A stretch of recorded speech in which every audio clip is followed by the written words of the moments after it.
ഞാൻ let's talk about it എന്നാണ് പറയാറുള്ളത്.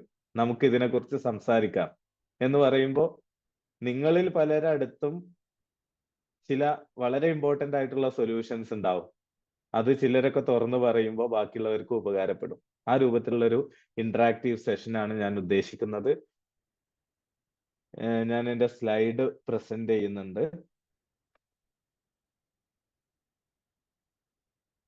ഓക്കെ. സോ ഒരു ലോങ് ഡിസ്റ്റൻസിൽ ആസ് എ പാരന്റ് ഇപ്പം പലപ്പോഴും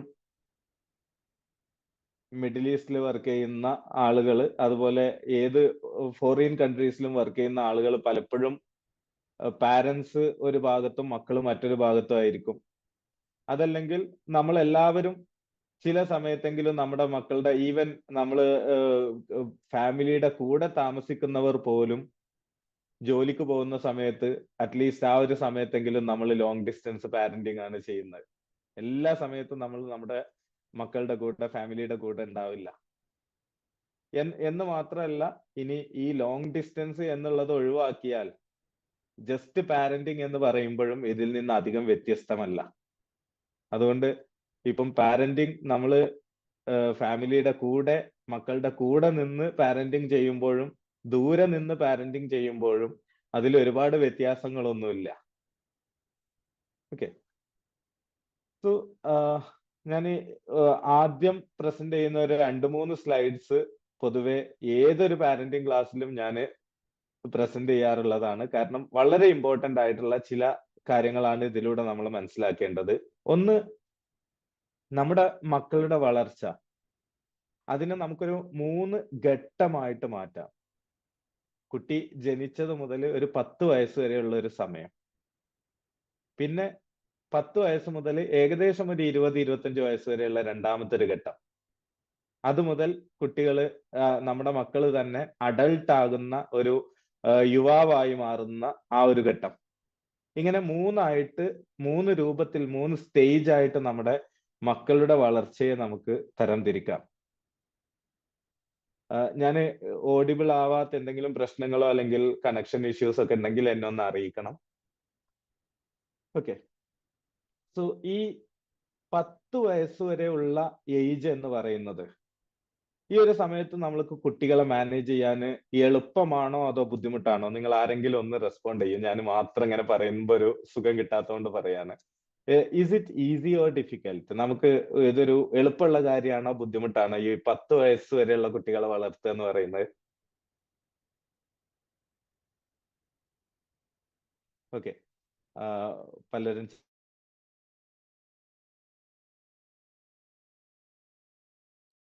ഓക്കെ, പലരും ചാറ്റിൽ റെസ്പോണ്ട് ചെയ്യുന്നുണ്ട് ഈസിയാണ് എന്ന്. ഗുഡ്. അതെ, നമുക്ക് പൊതുവെ ഈ ഒരു സമയത്ത് ഈ ഒരു 10 വയസ്സ് വരെയുള്ള ഒരു കാലഘട്ടം എന്ന് പറയുന്നത് രക്ഷിതാക്കളെ സംബന്ധിച്ചിടത്തോളം അധികം ചാലഞ്ചസ് ഇല്ലാത്ത ഒരു സമയമാണ്. അതിന്റെ അർത്ഥം കുട്ടികൾ എല്ലാം പറഞ്ഞത് അനുസരിക്കും എന്നല്ല. അവർ അനുസരിക്കാത്ത കാര്യത്തിനും ഒരു പരിധി ഉണ്ടാവും. നമുക്ക് മാനസികമായിട്ട് ഒരുപാട് പ്രയാസം സൃഷ്ടിക്കുന്ന രൂപത്തിലുള്ള ഒരു അനുസരണക്കുറവല്ല സാധാരണ ഈ ഒരു ഏജിൽ ഉണ്ടാവുന്നത്.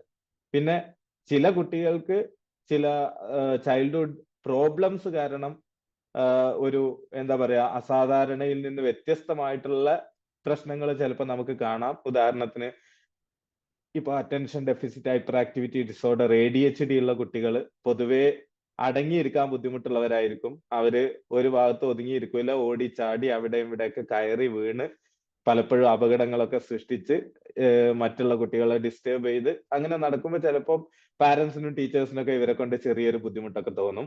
പക്ഷെ ഈ ഞാൻ നൂറുകണക്കിന് ADHD കുട്ടികളെയും കുട്ടികളുടെ പാരന്റ്സിനെയൊക്കെ കൗൺസിലിംഗ് ചെയ്തിട്ടുള്ളതാണ്. എൻ്റെ ഒരു അനുഭവം.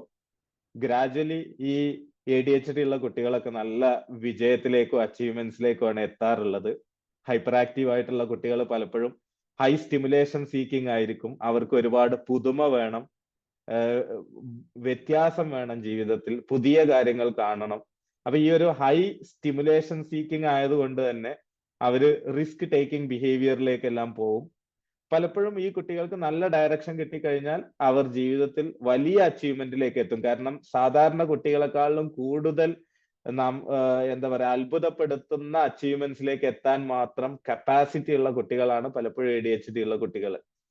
അതേസമയം ഈ ഹൈപ്പർ ആക്ടിവിറ്റിയും അടങ്ങിയിരിക്കാത്ത സ്വഭാവവും മറ്റും കാരണം തുടർച്ചയായിട്ട് അധ്യാപകരിൽ നിന്നും രക്ഷിതാക്കളിൽ നിന്നും മോശമായിട്ടുള്ള പെരുമാറ്റം അനുഭവിക്കേണ്ടി വരുമ്പോൾ ചില കുട്ടികളെങ്കിലും ഈ അതോറിറ്റി ഫിഗേഴ്സ്, രക്ഷിതാക്കള്, അധ്യാപകര് എന്ന് പറഞ്ഞാൽ അവരാണ് എന്റെ ശത്രുക്കൾ എന്ന് മനസ്സിലാക്കി ജീവിതത്തോടും നിയമങ്ങളോടും നന്മയോടും എതിരെ നിന്നുകൊണ്ട് പൊരുതുന്ന ഒരു സ്വഭാവം അവരിൽ വരും. അതിനാണ് നമ്മൾ ഒരു റിബല്ലിയസ് മൈൻഡ് എന്ന് പറയുന്നത്.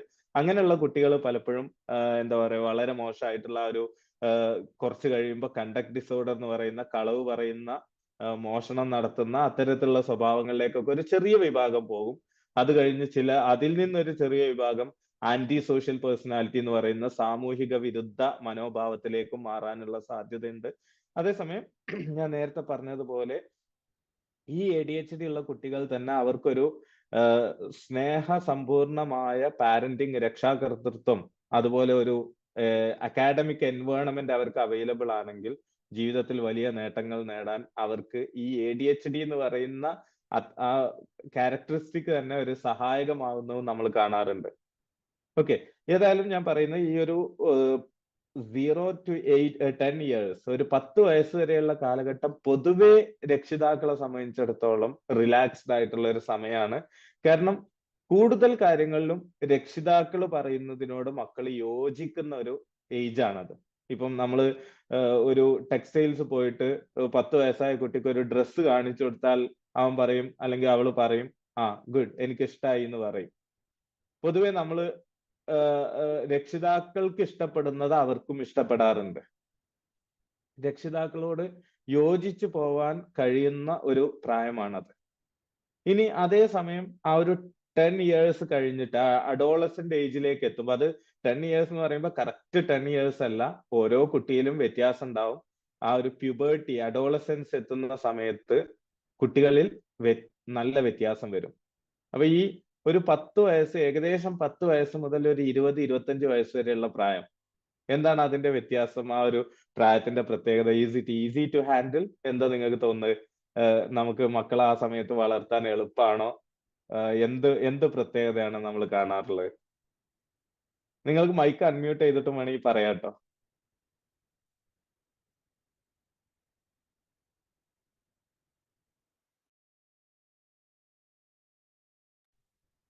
മൈക്ക് അൺമ്യൂട്ട് ചെയ്യാനുള്ള ഓപ്ഷൻ ഉണ്ട് കേട്ടോ, നിങ്ങൾക്ക് അൺമ്യൂട്ട് ചെയ്യണമെങ്കിൽ ചെയ്തിട്ട് പറയാം. ഓക്കെ, ഡിഫിക്കൽട്ട് ആണ് എന്ന് പറയുന്നവരുണ്ട്. നോട്ട് ദാറ്റ് ഈസി, കുറച്ച് ബുദ്ധിമുട്ടാണ്. അതെ, അതെ, നമുക്ക് പൊതുവെ ഒരു ചാലഞ്ചിങ് ആയിട്ടുള്ള ഒരു സമയമാണ്. അതുകൊണ്ട് തന്നെ നമ്മൾ സൈക്കോളജിയിൽ ഡിസിൻറ്റഗ്രേഷൻ എന്ന് പറയും ഇതിന്. രക്ഷിതാക്കളും മക്കളും യോജിച്ചു പോവാൻ കുറച്ച് ബുദ്ധിമുട്ടുള്ള സമയമാണ്. ഇനി കുട്ടികൾ ഈ സമയത്ത് ഒരു വിയോജിപ്പ് കാണിക്കുന്നത്, കുട്ടികൾ ആ ഒരു വിയോജിപ്പ് പ്രകടിപ്പിക്കാൻ പാടില്ല, ആ കുട്ടികളായ 10 വയസ്സ് വരെയുള്ള രൂപത്തിൽ തന്നെ മുന്നോട്ട് പോകണം എന്നാണോ നമ്മൾ ആഗ്രഹിക്കുന്നത്? തീർച്ചയായിട്ടും അല്ല. അവർ അഡോളസൻസിലേക്ക് എത്തുമ്പോൾ അവർക്ക് അതിൻ്റെതായ മാറ്റങ്ങൾ വരണം. അവരിൽ, മക്കളുടെ ബ്രെയിനിൽ ക്രിട്ടിക്കൽ തിങ്കിങ് എന്ന് പറയുന്ന വിമർശനാത്മകമായി ചിന്തിക്കാനുള്ള ഒരു കപ്പാസിറ്റി വളർന്നു വരുന്ന ഒരു സമയമാണത്. കുട്ടികൾ ക്രിട്ടിക്കൽ തിങ്കിങ് എന്ന് പറയുമ്പോൾ ആരുടെയോ മൈക്ക് അൺമ്യൂട്ട് ആണ്, ഒന്ന് മ്യൂട്ട് ചെയ്തോളൂ. എന്തെങ്കിലും ചോദിക്കാനുണ്ടെങ്കിൽ അൺമ്യൂട്ട് ചെയ്തിട്ട് നിങ്ങൾക്ക് ക്വസ്റ്റ്യൻ ചോദിക്കാം, അല്ലാത്ത സമയത്ത് ഒന്ന് മ്യൂട്ട് ചെയ്തോളൂ. ഓക്കെ, സോ ക്രിട്ടിക്കൽ തിങ്കിങ് എന്ന് പറഞ്ഞാൽ നമ്മളൊരു കുട്ടിയോട് ഇതാണ് ശരി എന്ന് പറയുമ്പോൾ അത് ശരിയാണ് എന്ന് എന്താ ഇത്ര ഉറപ്പ് എന്ന് ചോദിക്കാനുള്ള മെന്റാലിറ്റിയാണ് ക്രിട്ടിക്കൽ തിങ്കിങ് എന്ന് പറയുന്നത്. ഇങ്ങോട്ട് വാന്ന് പറഞ്ഞാൽ എന്തിനാണ് ഞാൻ അങ്ങോട്ട് വരുന്നത് എന്ന് ചോദിക്കാനുള്ള ഒരു മെന്റാലിറ്റി നമ്മുടെ കുട്ടികളിൽ വേണ്ട ഒരു വളർച്ചയാണ്. കാരണം ആ ഒരു അഡോളസന്റ് ഏജ് എത്തിക്കഴിഞ്ഞാൽ അവർക്ക് നോ പറയാൻ കഴിയണം, ഒന്ന് ക്രിട്ടിക്കലായിട്ട് ചിന്തിക്കാൻ കഴിയണം. അത്തരത്തിലുള്ള എബിലിറ്റീസ് വളർന്നു വരുമ്പോഴേ അവർക്ക് ജീവിതത്തിലെ ഡിമാൻഡ്സുമായിട്ട് ഡീൽ ചെയ്യാൻ കഴിയുള്ളൂ. അപ്പോൾ വളരെ നെസസറി ആയിട്ടുള്ള ഒരു ഡെവലപ്മെന്റ് ആണ്, ന്യൂറോ ബയോളജിക്കൽ ഡെവലപ്മെന്റ് ആണ് ഈ സമയത്ത് കുട്ടികളിൽ നടക്കുന്നത്. അപ്പൊ വലിയവരാകുന്നതിന്റെയും കുട്ടി എന്നുള്ളതിന്റെയും ഇടക്കുള്ള ഒരു സമയമാണല്ലോ ഈ അഡോളസെൻസ് എന്ന് പറയുന്നത്. മാറ്റങ്ങളുടെ ഒരുപാട് എന്താ പറയാ സംഭവിക്കുന്ന ഒരുപാട് മാറ്റങ്ങൾ സംഭവിക്കുന്ന ഒരു കാലഘട്ടം, ഒരു വലിയൊരു ലൈഫ് ട്രാൻസിഷൻ ആണ് ഈ അഡോളസെൻസ് ടു അഡൾട്ട്ഹുഡ് എന്ന് പറയുന്ന ആ ഒരു സമയം. അപ്പൊ ഈ മാറ്റങ്ങളുടെ സന്ദർഭത്തിൽ അവരുടെ ബ്രെയിനിലും ശരീരത്തിലും ചിന്തകളിലും എല്ലാ മാറ്റങ്ങൾ വരും. ഈ മാറ്റങ്ങൾ ആവശ്യമാണ്. ഇതില്ലാന്നുണ്ടെങ്കിൽ കുട്ടികൾ വീണ്ടും ചെറിയ കുട്ടികളെ പോലെ തന്നെ അവശേഷിക്കും. പക്ഷെ ആസ് എ പാരന്റ്, ഒരു രക്ഷിതാവിനെ സംബന്ധിച്ചിടത്തോളം ചിലപ്പോഴെങ്കിലും അത് ചാലഞ്ചിങ് ആണ്. കാരണം കുട്ടികൾ അവരുടേതായ രീതിയിൽ ചിന്തിക്കാൻ തുടങ്ങും. അഡോളസെന്റ് ഏജിലുള്ള ഒരു കുട്ടിയെ നമ്മൾ ടെക്സ്റ്റൈൽസ് പോയി, പ്രത്യേകിച്ച് പെൺകുട്ടികൾക്കൊക്കെ ആണെങ്കിൽ, അവരുടെ പെൺകുട്ടികളാണെങ്കിലും ആൺകുട്ടികളാണെങ്കിലും നമ്മളൊരു വസ്ത്രം സെലക്ട് ചെയ്ത് കാണിച്ചു കൊടുത്താൽ ഉമ്മ അതവിടെ വെച്ചേ, എന്റെ ഞാൻ നോക്കിക്കോളാന്ന് പറയും. കാരണം അവർക്ക് അവരുടേതായ താല്പര്യങ്ങളുണ്ട്. അത് നമ്മളുമായിട്ട് യോജിച്ചു പോകാൻ നല്ല ബുദ്ധിമുട്ടുമാണ്. ഇനി ഇതിലുള്ളൊരു നമ്മൾ മനസ്സിലാക്കേണ്ട ഒരു പോസിറ്റീവ് ആയിട്ടുള്ള ഒരു വശം എന്ന് പറയുന്നത്, ഈ ചേഞ്ചസ് കുട്ടികളിൽ വരുമ്പോൾ ഇതൊരു എന്താ പറയാ, പലപ്പോഴും ഈ അഡോളസെന്റ് ഏജിൽ കുട്ടികൾ ചെറുതായിട്ടൊന്ന് സ്ലിപ്പ് ആവുന്നതൊക്കെ വളരെ സാധാരണയാണ്. ആ ഒരു മോറൽ എത്തിക്കൽ സ്റ്റാൻഡേർഡ്സ് ഒന്ന് അങ്ങോട്ടും ഇങ്ങോട്ടൊക്കെ ഒന്ന് സ്ലിപ്പായി പോകും. അപ്പോഴാണ് നമ്മൾ വല്ലാണ്ട് കൺസേൺഡ് ആവുന്നത്, നമുക്ക് വല്ലാണ്ട് വറീഡ് ആവുന്നതും കൺസേൺഡ് ആവുന്നതൊക്കെ ആ ഒരു സമയത്താണ്, ഈ നമ്മുടെ മക്കൾ ഒന്ന് സ്ലിപ്പ് ആവുന്ന സമയത്ത്. പക്ഷെ എന്നാലും നമുക്ക് സമാധാനിക്കാനുള്ള ഒരു കാര്യം, പൊതുവെ ആരും ഡിസ്കസ് ചെയ്യാത്ത ഒരു വിഷയമാണ്. നിങ്ങൾക്ക് ഈ സ്ലൈഡിൽ കാണാം, ഏകദേശം ഒരു 20 വയസ്സിന് ശേഷം അല്ലെങ്കിൽ ഒരു 25 വയസ്സിന് ശേഷം ഈ വ്യക്തിയിൽ എന്ത് മാറ്റാണ് സംഭവിക്കാറുള്ളത്? ആർക്കെങ്കിലും നിങ്ങളുടെ അഭിപ്രായം പറയാനുണ്ടോ? നമ്മുടെ കുട്ടികൾ ആ 10 വയസ്സ് ആദ്യം നമ്മോട് യോജിച്ച് മുന്നോട്ട് പോയി, അത് കഴിഞ്ഞ് നമ്മൾ പറയുന്നതിന്റെ ഓപ്പോസിറ്റ് ആയിരിക്കും പലപ്പോഴും അവരെ സംബന്ധിച്ചിടത്തോളം ശരി. ഇനി ഇതേ കുട്ടി തന്നെ ഒരു 20-25 വയസ്സിന് ശേഷം വരാൻ പോകുന്ന മാറ്റം എന്താണ്? നമ്മളൊക്കെ ആ ഏജിലുള്ളത്, നമുക്ക് വളരെ എളുപ്പമാണ് പറയാന്. ഒരു 20-25 വയസ്സിന് ശേഷം നമ്മളിൽ വന്ന മാറ്റം എന്താണ്? Any guess?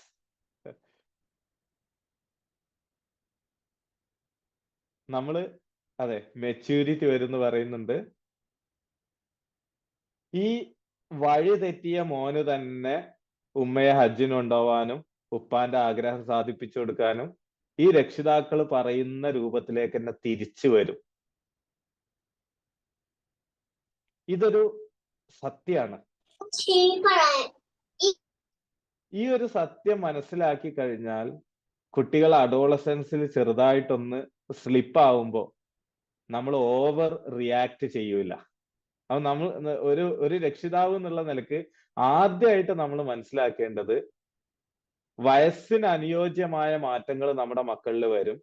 അതേസമയം അത് ആ ഒരു അഡോളസെന്റ് ഏജിൽ കുറച്ച് നമുക്ക് ബുദ്ധിമുട്ടുണ്ടാക്കുമെങ്കിലും അവര് വീണ്ടും ഈ രക്ഷിതാവ് പറയുന്നതനുസരിച്ച് രക്ഷിതാവിനെ സന്തോഷിപ്പിച്ച് ഉപ്പയെയും ഉമ്മയെയും ഇഷ്ടപ്പെടുത്തി എനിക്ക് ജീവിക്കണം എന്ന് ആഗ്രഹിക്കുന്ന ഒരു അവസ്ഥയിലേക്ക് തന്നെ ഇവര് തിരിച്ചെത്തുന്നുണ്ട്.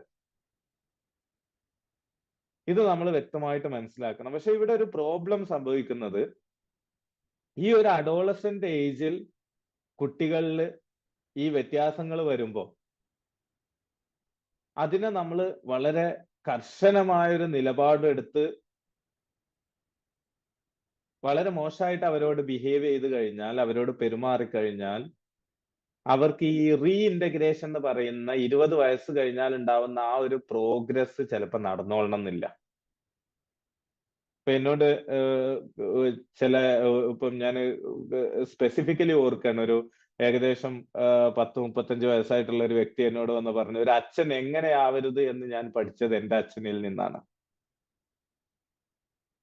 ഒരു ഒരു എന്റെ അച്ഛൻ കാരണം, എന്റെ ഉപ്പ കാരണം, എന്റെ ഉമ്മ കാരണം, എന്റെ വല്യുപ്പ കാരണം എന്റെ ജീവിതം വഷളായി, ഞാൻ ഈ രൂപത്തിലേക്ക് മാറിപ്പോയി എന്ന് ചിന്തിക്കുന്ന ഒരു വ്യക്തിക്ക് റീഇന്റഗ്രേഷൻ നല്ല ബുദ്ധിമുട്ടായിരിക്കും.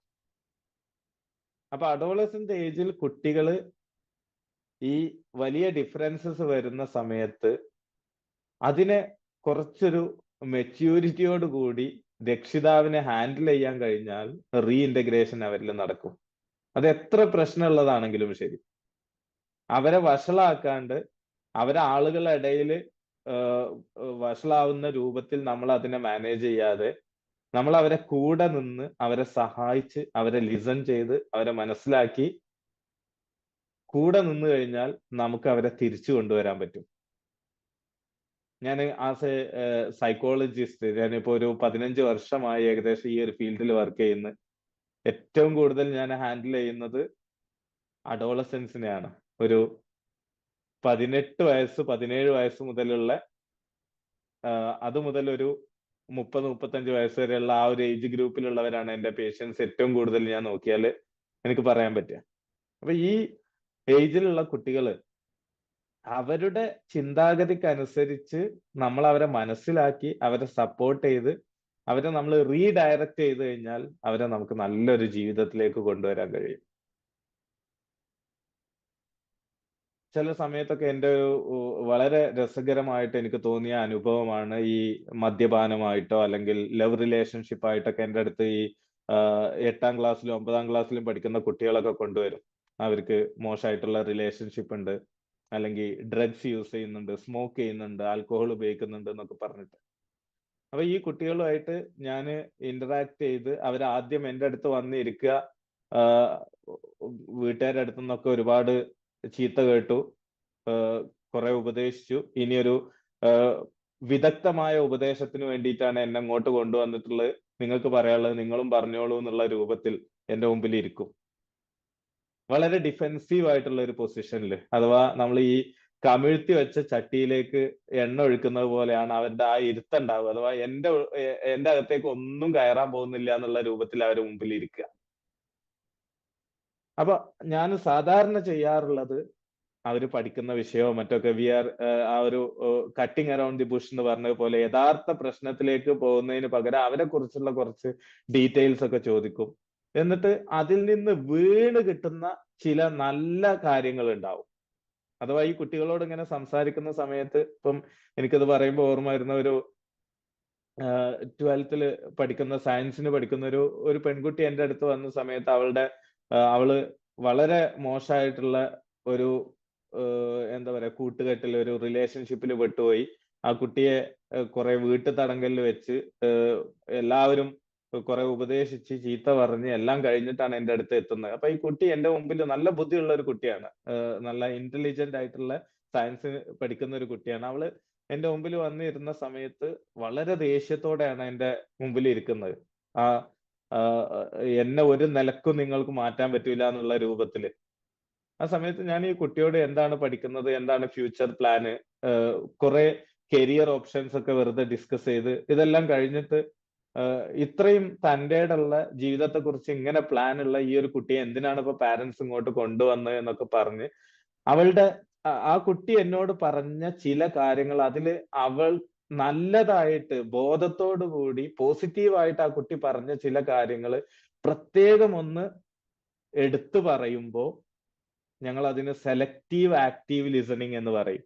എന്ന് പറഞ്ഞാൽ വീണ് കിട്ടുന്ന, ഞാനിത് പറയുമ്പോൾ ഓർമ്മ വരുന്നത്, ഈ മദ്യപാനം നിർത്താൻ വേണ്ടിയിട്ടുള്ള ഡി അഡിക്ഷൻ ട്രീറ്റ്മെന്റ് കഴിഞ്ഞിട്ട് ഒരു കുറച്ച് പ്രായം ചെന്ന ആളാണ്, ഒരു 2-3 മാസത്തെ ഡി അഡിക്ഷൻ ട്രീറ്റ്മെന്റ് കഴിഞ്ഞ് മദ്യപാനം നിർത്തി.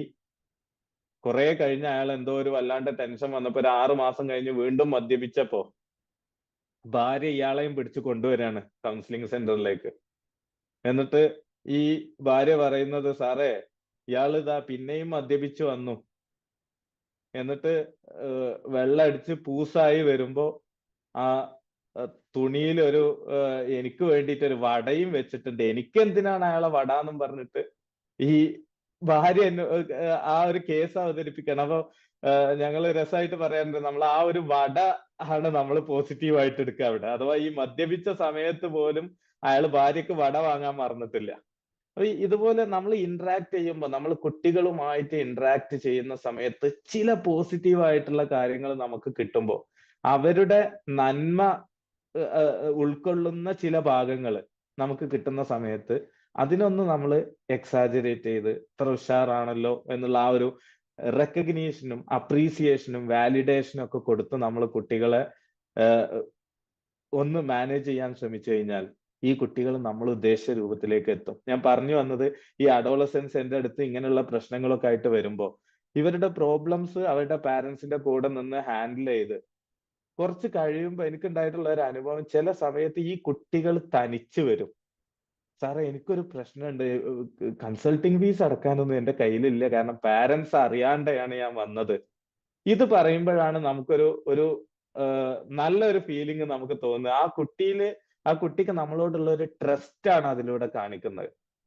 ഇത് പല അധ്യാപകരും അനുഭവിക്കുന്ന ഒരു കാര്യമാണ്. പല അധ്യാപകരോടും കുട്ടികൾ അവരുടെ പ്രശ്നങ്ങൾ തുറന്നു പറയും. അതുപോലെ മതപണ്ഡിതന്മാരോടും പള്ളിയിലെ ഉസ്താദുമാരോടൊക്കെ കുട്ടികൾ അവരുടെ പ്രശ്നങ്ങൾ ചിലപ്പോൾ പറയും. ഈ പള്ളിയിലെ ഉസ്താദ് അത് പറയാൻ പറ്റിയ ആളാണെങ്കിൽ, അധ്യാപകൻ അത് കേൾക്കാൻ മാത്രം വളർന്നിട്ടുണ്ടെങ്കിൽ കുട്ടികൾ അവരുടെ പ്രശ്നങ്ങൾ പറയും. അപ്പൊ ഈ അഡോളസന്റ് ഏജിലുള്ള കുട്ടികളുടെ പ്രശ്നങ്ങൾ കേൾക്കാനും മനസ്സിലാക്കാനും അവരെ വഷളാക്കാതിരിക്കാനും കഴിയാന്നുള്ളതാണ് നമുക്ക് ചെയ്യാനുള്ള ഏറ്റവും നല്ല കാര്യം. അല്ലാതെ അവരുടെ ഈ മാറ്റങ്ങളെ നമ്മൾ ഒരുപാട് കുറ്റപ്പെടുത്തിയിട്ട് കാര്യമില്ല. പ്രത്യേകിച്ച് നമ്മൾ അവരെ ശത്രുക്കളാക്കി മാറ്റാതിരിക്കുക എന്നുള്ളതാണ് നമ്മൾ ചെയ്യേണ്ട ഏറ്റവും പ്രധാനപ്പെട്ട ഒരു കാര്യം. ഈ കുട്ടികളിൽ മാറ്റങ്ങൾ വന്നുകൊണ്ടേയിരിക്കും. കാരണം അവരനുഭവിക്കുന്ന ലോകം എന്ന് പറയുന്നത് വളരെ വ്യത്യസ്തമാണ്. നമ്മൾ അനുഭവിച്ചതുപോലുള്ള ഒരു ലോകത്തല്ല അവര് ജീവിക്കുന്നത്. നമുക്കറിയാലോ. ഇപ്പൊ നമ്മളും അത് അനുഭവിച്ചുകൊണ്ടിരിക്കുക. പക്ഷെ നമുക്ക് നമ്മുടെ കുട്ടികള് ഈ പുതുമയെ അവര് ഇൻകോർപ്പറേറ്റ് ചെയ്യുന്നത് പോലെ, അവര് അതിനെ സ്വീകരിക്കുന്നത് പോലെ നമുക്ക് സ്വീകരിക്കാൻ പറ്റുന്നില്ല. There senses are bombarded. നമ്മുടെ മക്കള് അവര് ഒരുപാട് കാര്യങ്ങൾ കാണുന്നു, കേൾക്കുന്നു, അനുഭവിക്കുന്നു. എല്ലാ രൂപത്തിലുള്ള ഡിജിറ്റൽ ഇന്നോവേഷൻസും പ്ലാറ്റ്ഫോംസും അപ്ലിക്കേഷൻസും യൂസ് ചെയ്യാനും സെലിബ്രേറ്റ് ചെയ്യാനും കഴിയുന്നവരാണ് നമ്മുടെ മക്കള്. അതുപോലെ തന്നെ they are overloaded with information. അറിവില്ലാത്ത പ്രശ്നമല്ല നമ്മുടെ മക്കൾക്കുള്ളത്. അവർക്ക് അറിയാത്തതായിട്ട് ഒന്നുമില്ല. നമ്മളൊക്കെ ചെറുപ്പത്തിൽ രക്ഷിതാക്കളെ ബഹുമാനിച്ചിരുന്നത്, ഉസ്താദുമാരെയും ടീച്ചേഴ്സിനെയും ബഹുമാനിച്ചിരുന്നത് നമ്മളെക്കാളിലും അവർക്ക് അറിയുന്നുള്ളത് കൊണ്ടാണ്. എന്നാൽ നമ്മുടെ മക്കൾ, ഇപ്പോഴത്തെ ഈ പുതിയ ജനറേഷൻ വളരെ ഇന്റലിജന്റ് ആയിട്ടുള്ള, വളരെ ക്യാപ്പബിൾ ആയിട്ടുള്ള, വളരെ സ്മാർട്ട് ആയിട്ടുള്ള ഈ കുട്ടികള്, അവരെ സംബന്ധിച്ചിടത്തോളം പലപ്പോഴും അധ്യാപകരും രക്ഷിതാക്കളും അവരെക്കാളും അറിവ് കുറവുള്ള, അതൊരു ട്രൂത്തുമാണ്, ഒരു ഫാക്റ്റ് ആണ്. പല വിഷയത്തിലും അവരാണ് നമ്മളെക്കാളും മെച്ചത്തിലുള്ളവര്. അവർക്ക് അറിയാം പ്രോബ്ലംസ്, സൊല്യൂഷൻസ് അവർക്ക് അറിയാം, എങ്ങനെയാണ് മാനേജ് ചെയ്യേണ്ടത് എന്നുള്ളത്. അതുപോലെ തന്നെ അവരുടെ ഒരു പ്രശ്നം ഉള്ളത്, ഇത്രയും വലിയൊരു ലോകവും അനുഭവങ്ങളും എക്സ്പോഷറും ഉണ്ടാവുമ്പോൾ they are confused at choices. എന്താണ് ചെയ്യേണ്ടത് എന്നുള്ളത് അവർക്ക് മനസ്സിലാവുന്നില്ല. ഒരു ഐഡന്റിറ്റി ക്രൈസിസ്. ഇപ്പം ഞാൻ ചെറുതായിരുന്ന സമയത്ത്, ഒരു 10 വയസ്സായിരുന്ന സമയത്ത് എനിക്കറിയാം ഞാൻ എങ്ങനത്തെ വസ്ത്രമാണ് ഉടുക്കേണ്ടത്, ഞാൻ എന്തൊക്കെയാണ് ചെയ്യേണ്ടത്. എനിക്കൊരു ഐഡന്റിറ്റി ഉണ്ടായിരുന്നു. കാരണം നമുക്കൊരു ലിമിറ്റഡ് എൻവയോൺമെന്റ്, ലിമിറ്റഡ് ആയിട്ടുള്ള പരിമിതമായ സാഹചര്യം ആയതുകൊണ്ട് നമ്മൾ കാണുന്നതും കേൾക്കുന്നതിനും ഒരു പരിധി ഉണ്ടായിരുന്നു. ആ കാണുന്നതും കേൾക്കുന്നതും ജീവിതത്തിൽ കൊണ്ടുവന്നാൽ മതി നമുക്ക്. അതേസമയം നമ്മുടെ പുതിയ തലമുറയെ സംബന്ധിച്ചിടത്തോളം അവര് കാണുന്നതിനും കേൾക്കുന്നതിനും ഒരു അറ്റവും ഇല്ല. പുതിയത് പലതും അനുഭവിച്ചുകൊണ്ടിരിക്കുകയാണ്, പുതിയത് പലതും കേൾക്കുന്നുണ്ട്. ഇതിൽ ഏതൊക്കെയാണ് അവരവരുടെ ജീവിതത്തിൽ പ്രാക്ടിക്കലായിട്ട് കൊണ്ടുവരേണ്ടത്, ഏതൊക്കെയാണ് ഒഴിവാക്കേണ്ടത് എന്നുള്ളതിലൊക്കെ അവർ തന്നെ കൺഫ്യൂസ്ഡ് ആണ്. അപ്പോൾ നമ്മൾ ആസ് എ പാരന്റ് നമ്മൾ ചെയ്യേണ്ടത് ഈ നമ്മുടെ കുട്ടികളെ മനസ്സിലാക്കുക എന്നുള്ളതാണ്. അല്ലാതെ കർശനമായ നിലപാടിലൂടെ ഒരിക്കലും നമുക്ക് മക്കളെ നന്നാക്കാൻ കഴിയില്ല. ഇത് ഞാൻ തീർത്തും പറയാം. എൻ്റെ ഒരു 15 വർഷത്തെ എക്സ്പീരിയൻസും അതുപോലെ തന്നെ നമ്മുടെ മതപരമായിട്ടുള്ള നിയമങ്ങൾ വെച്ച് നോക്കിക്കഴിഞ്ഞാലും, ശാസ്ത്രീയമായിട്ടുള്ള വശം നോക്കിക്കഴിഞ്ഞാലും, എല്ലാം ഏത് രൂപത്തിൽ നമ്മൾ ചിന്തിച്ചാലും കർശനമായ നിലപാട് അല്ല കുട്ടികളെ വളർത്താനും നന്നാക്കാനും നമ്മൾ ഉപയോഗിക്കേണ്ടത്. പക്ഷെ നമ്മെ സംബന്ധിച്ചിടത്തോളം ഒരു രക്ഷിതാവ് എന്ന് പറഞ്ഞാൽ തന്നെ കുട്ടികളെ നിയന്ത്രിക്കുക എന്നുള്ളതാണ്. അപ്പൊ ഈ നിയന്ത്രിക്കുക എന്ന് പറയുന്നത് പലപ്പോഴും ഒരു നെഗറ്റീവ് കൊണോട്ടേഷനോട് ആണ് അത് നമ്മൾ മനസ്സിലാക്കുന്നതും നമ്മുടെ ബ്രെയിൻ അത് ഏറ്റെടുക്കുന്ന ആ ഒരു രൂപത്തിലാണ്. അപ്പൊ നിയന്ത്രിക്കാൻ നമ്മൾ എന്ത് വേണ്ടി വരും? പലപ്പോഴും കർശനമായ നിലപാടുകൾ ഉപയോഗിക്കേണ്ടി വരും, അച്ചടക്കം സൃഷ്ടിക്കാൻ. അപ്പൊ ആ ഒരു കാഴ്ചപ്പാടിൽ നമുക്ക് കുറച്ചൊരു വ്യത്യാസം വരുത്തേണ്ടതുണ്ട്. ചെറിയ കുട്ടികളാണെങ്കിലും വലിയ കുട്ടികളാണെങ്കിലും ഇനി ഈവൻ നമ്മൾ ആസ് എ എംപ്ലോയർ നമ്മുടെ കീഴിൽ വർക്ക് ചെയ്യുന്ന ആളുകൾ, നമ്മൾ ഒരു സൂപ്പർവൈസറോ മറ്റോ ആണെങ്കിൽ നമ്മുടെ കൂടെയുള്ള സബോർഡിനേറ്റ്സ്, ഇങ്ങനെ ആരോട് ഇന്ററാക്ട് ചെയ്യുകയാണെങ്കിലും അവിടെയൊക്കെ നമ്മൾ ഈ കർശന നിലപാട് എന്നതിനേക്കാളിലും ഒരു ആളുകളെ മനസ്സിലാക്കി അണ്ടർസ്റ്റാൻഡിങ് ചെയ്തുകൊണ്ട് മുന്നോട്ട് പോകാൻ കഴിയുക എന്നുള്ളതാണ്. അപ്പൊ അത് എങ്ങനെ എന്നുള്ളതാണ് ഞാൻ അടുത്തത് ഡിസ്കസ് ചെയ്യാൻ പോകുന്നത്. എങ്ങനെയാണ് നമുക്ക് കുട്ടികളെ അണ്ടർസ്റ്റാൻഡിങ്ങിലേക്ക് കൊണ്ടുവരാൻ പറ്റുക, എങ്ങനെയാണ് നമ്മൾ അവരെ മനസ്സിലാക്കാൻ കഴിയുക എന്നുള്ളത് നമുക്ക് ഡിസ്കസ് ചെയ്യാം ഗ്രാജുവലി. ഓക്കെ, ആർക്കെങ്കിലും എന്തെങ്കിലും പറയാനുണ്ടോ ഇതുവരെ പറഞ്ഞതിൽ? ഇനി ക്വസ്റ്റ്യൻസ് അല്ലെങ്കിൽ എന്തെങ്കിലും അഭിപ്രായങ്ങളോ മറ്റോ പറയാനുണ്ടോ?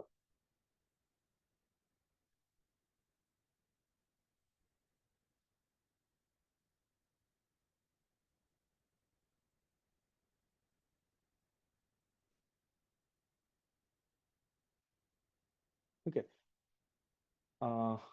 ഇനി നമ്മൾ പൊതുവെ പറയുകയാണെങ്കിൽ കുട്ടികളെ സംബന്ധിച്ചിടത്തോളം എങ്ങനെ കുട്ടികളെ അണ്ടർസ്റ്റാൻഡിങ്ങിലേക്ക് കൊണ്ടുവരാന്നുള്ളതാണ് നമ്മൾ പറഞ്ഞു വരുന്നത്. നമ്മൾ എങ്ങനെ കുട്ടികളോട് ഇടപെടാം, ഈ ഇപ്പൊ കർശന നിലപാടിന് പകരം ഒരു മാർഗം വേണമല്ലോ, അതെന്താണ് എന്നുള്ളതാണ് നമ്മൾ ഈ പ്രസന്റേഷനിൽ മൊത്തം ഞാൻ ഉദ്ദേശിക്കുന്ന ഒരു കാര്യം. അപ്പം പ്രധാനമായിട്ടും നമ്മൾ മനസ്സിലാക്കേണ്ട ഒരു കാര്യം, കുട്ടികളെ സംബന്ധിച്ചിടത്തോളം അവർക്ക് കുറെ ആവശ്യങ്ങളുണ്ട്. they have their own needs. കുട്ടികൾക്ക് അവരുടെ കുറെ ആവശ്യങ്ങളുണ്ട്. അത് പലതും വരുന്നുണ്ട് അതിൽ.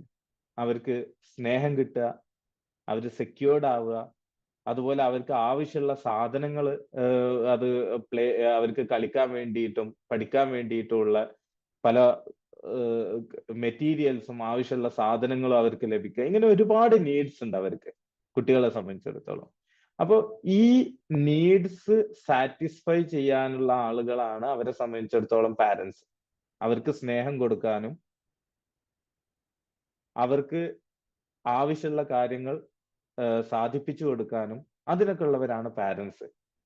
അപ്പൊ ഈ അവരുടെ നീഡ്സ് സാറ്റിസ്ഫൈ ചെയ്തു കൊടുക്കുന്ന, അവരുടെ ആവശ്യങ്ങൾ സാധിപ്പിച്ചു കൊടുക്കുന്ന രക്ഷിതാവ് അവർക്ക് ഹീറോ ആണ്. ഇപ്പം ഒരു കുട്ടിയെ സംബന്ധിച്ചിടത്തോളം അവന് ഒരു സങ്കടം പറയാൻ തോന്നുന്ന സമയത്ത്, അവന്റെ ഒരു അവന് വിഷമം തോന്നുന്ന സമയത്ത് അത് തുറന്നു പറയാനും അതിനെ ആക്സെപ്റ്റ് ചെയ്യാനും കഴിയുന്നത് ഉപ്പാക്കാണോ ഉമ്മാക്കാണോ, ആരാണോ അതിന്, അതോ അത് ഗ്രാൻഡ് പാരന്റ്സ് ആണോ, ആരാണോ ആ ഒരു ആഗ്രഹം അല്ലെങ്കിൽ ആ ഒരു ആവശ്യം അവന് സാധിപ്പിച്ചു കൊടുക്കുന്നത്, ആ വ്യക്തി അവനെ സംബന്ധിച്ചിടത്തോളം അല്ലെങ്കിൽ ആ കുട്ടിയെ സംബന്ധിച്ചിടത്തോളം ഹീറോ ആണ്. അതുപോലെ ഇനി ഈവൻ മെറ്റീരിയലിസ്റ്റിക് ആയിട്ടുള്ള കാര്യങ്ങൾ, ഒരു കുട്ടിക്ക് ഒരു ഫുട്ബോൾ വേണം, അതല്ലെങ്കിൽ ഒരു കുട്ടിക്ക് എന്തെങ്കിലും വേറെ എന്തെങ്കിലും ഒരു കളിപ്പാട്ടം വേണം, സൈക്കിൾ വേണം. ഈ ആവശ്യങ്ങൾ നിറവേറ്റി കൊടുക്കുന്നവരും നിറവേറ്റി കൊടുക്കാൻ കഴിവുള്ളവരും കുട്ടിയെ സംബന്ധിച്ചിടത്തോളം ഹീറോ ആണ്. അവർക്ക് അത്തരം പാരന്റ്സിനോട് ഒരുപാട് അറ്റാച്ച്മെന്റ് ഉണ്ടാവും.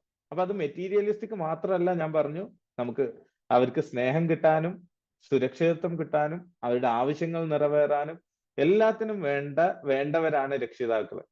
അപ്പൊ അവിടെ ഒരു കുട്ടിയുടെ ഒരു ആവശ്യം നമ്മൾ നിറവേറ്റുമ്പോൾ രക്ഷിതാക്കൾ എന്ന് പറയുമ്പോൾ ഏറ്റവും ചുരുങ്ങിയത് ഉമ്മയും ഉപ്പയും അവിടെ ഒരു കൊളാബറേറ്റീവ് പാരന്റിങ് ആണ് ചെയ്യേണ്ടത്. ഒരുമിച്ചാണ് ആ കാര്യം നടത്തി കൊടുക്കേണ്ടത്.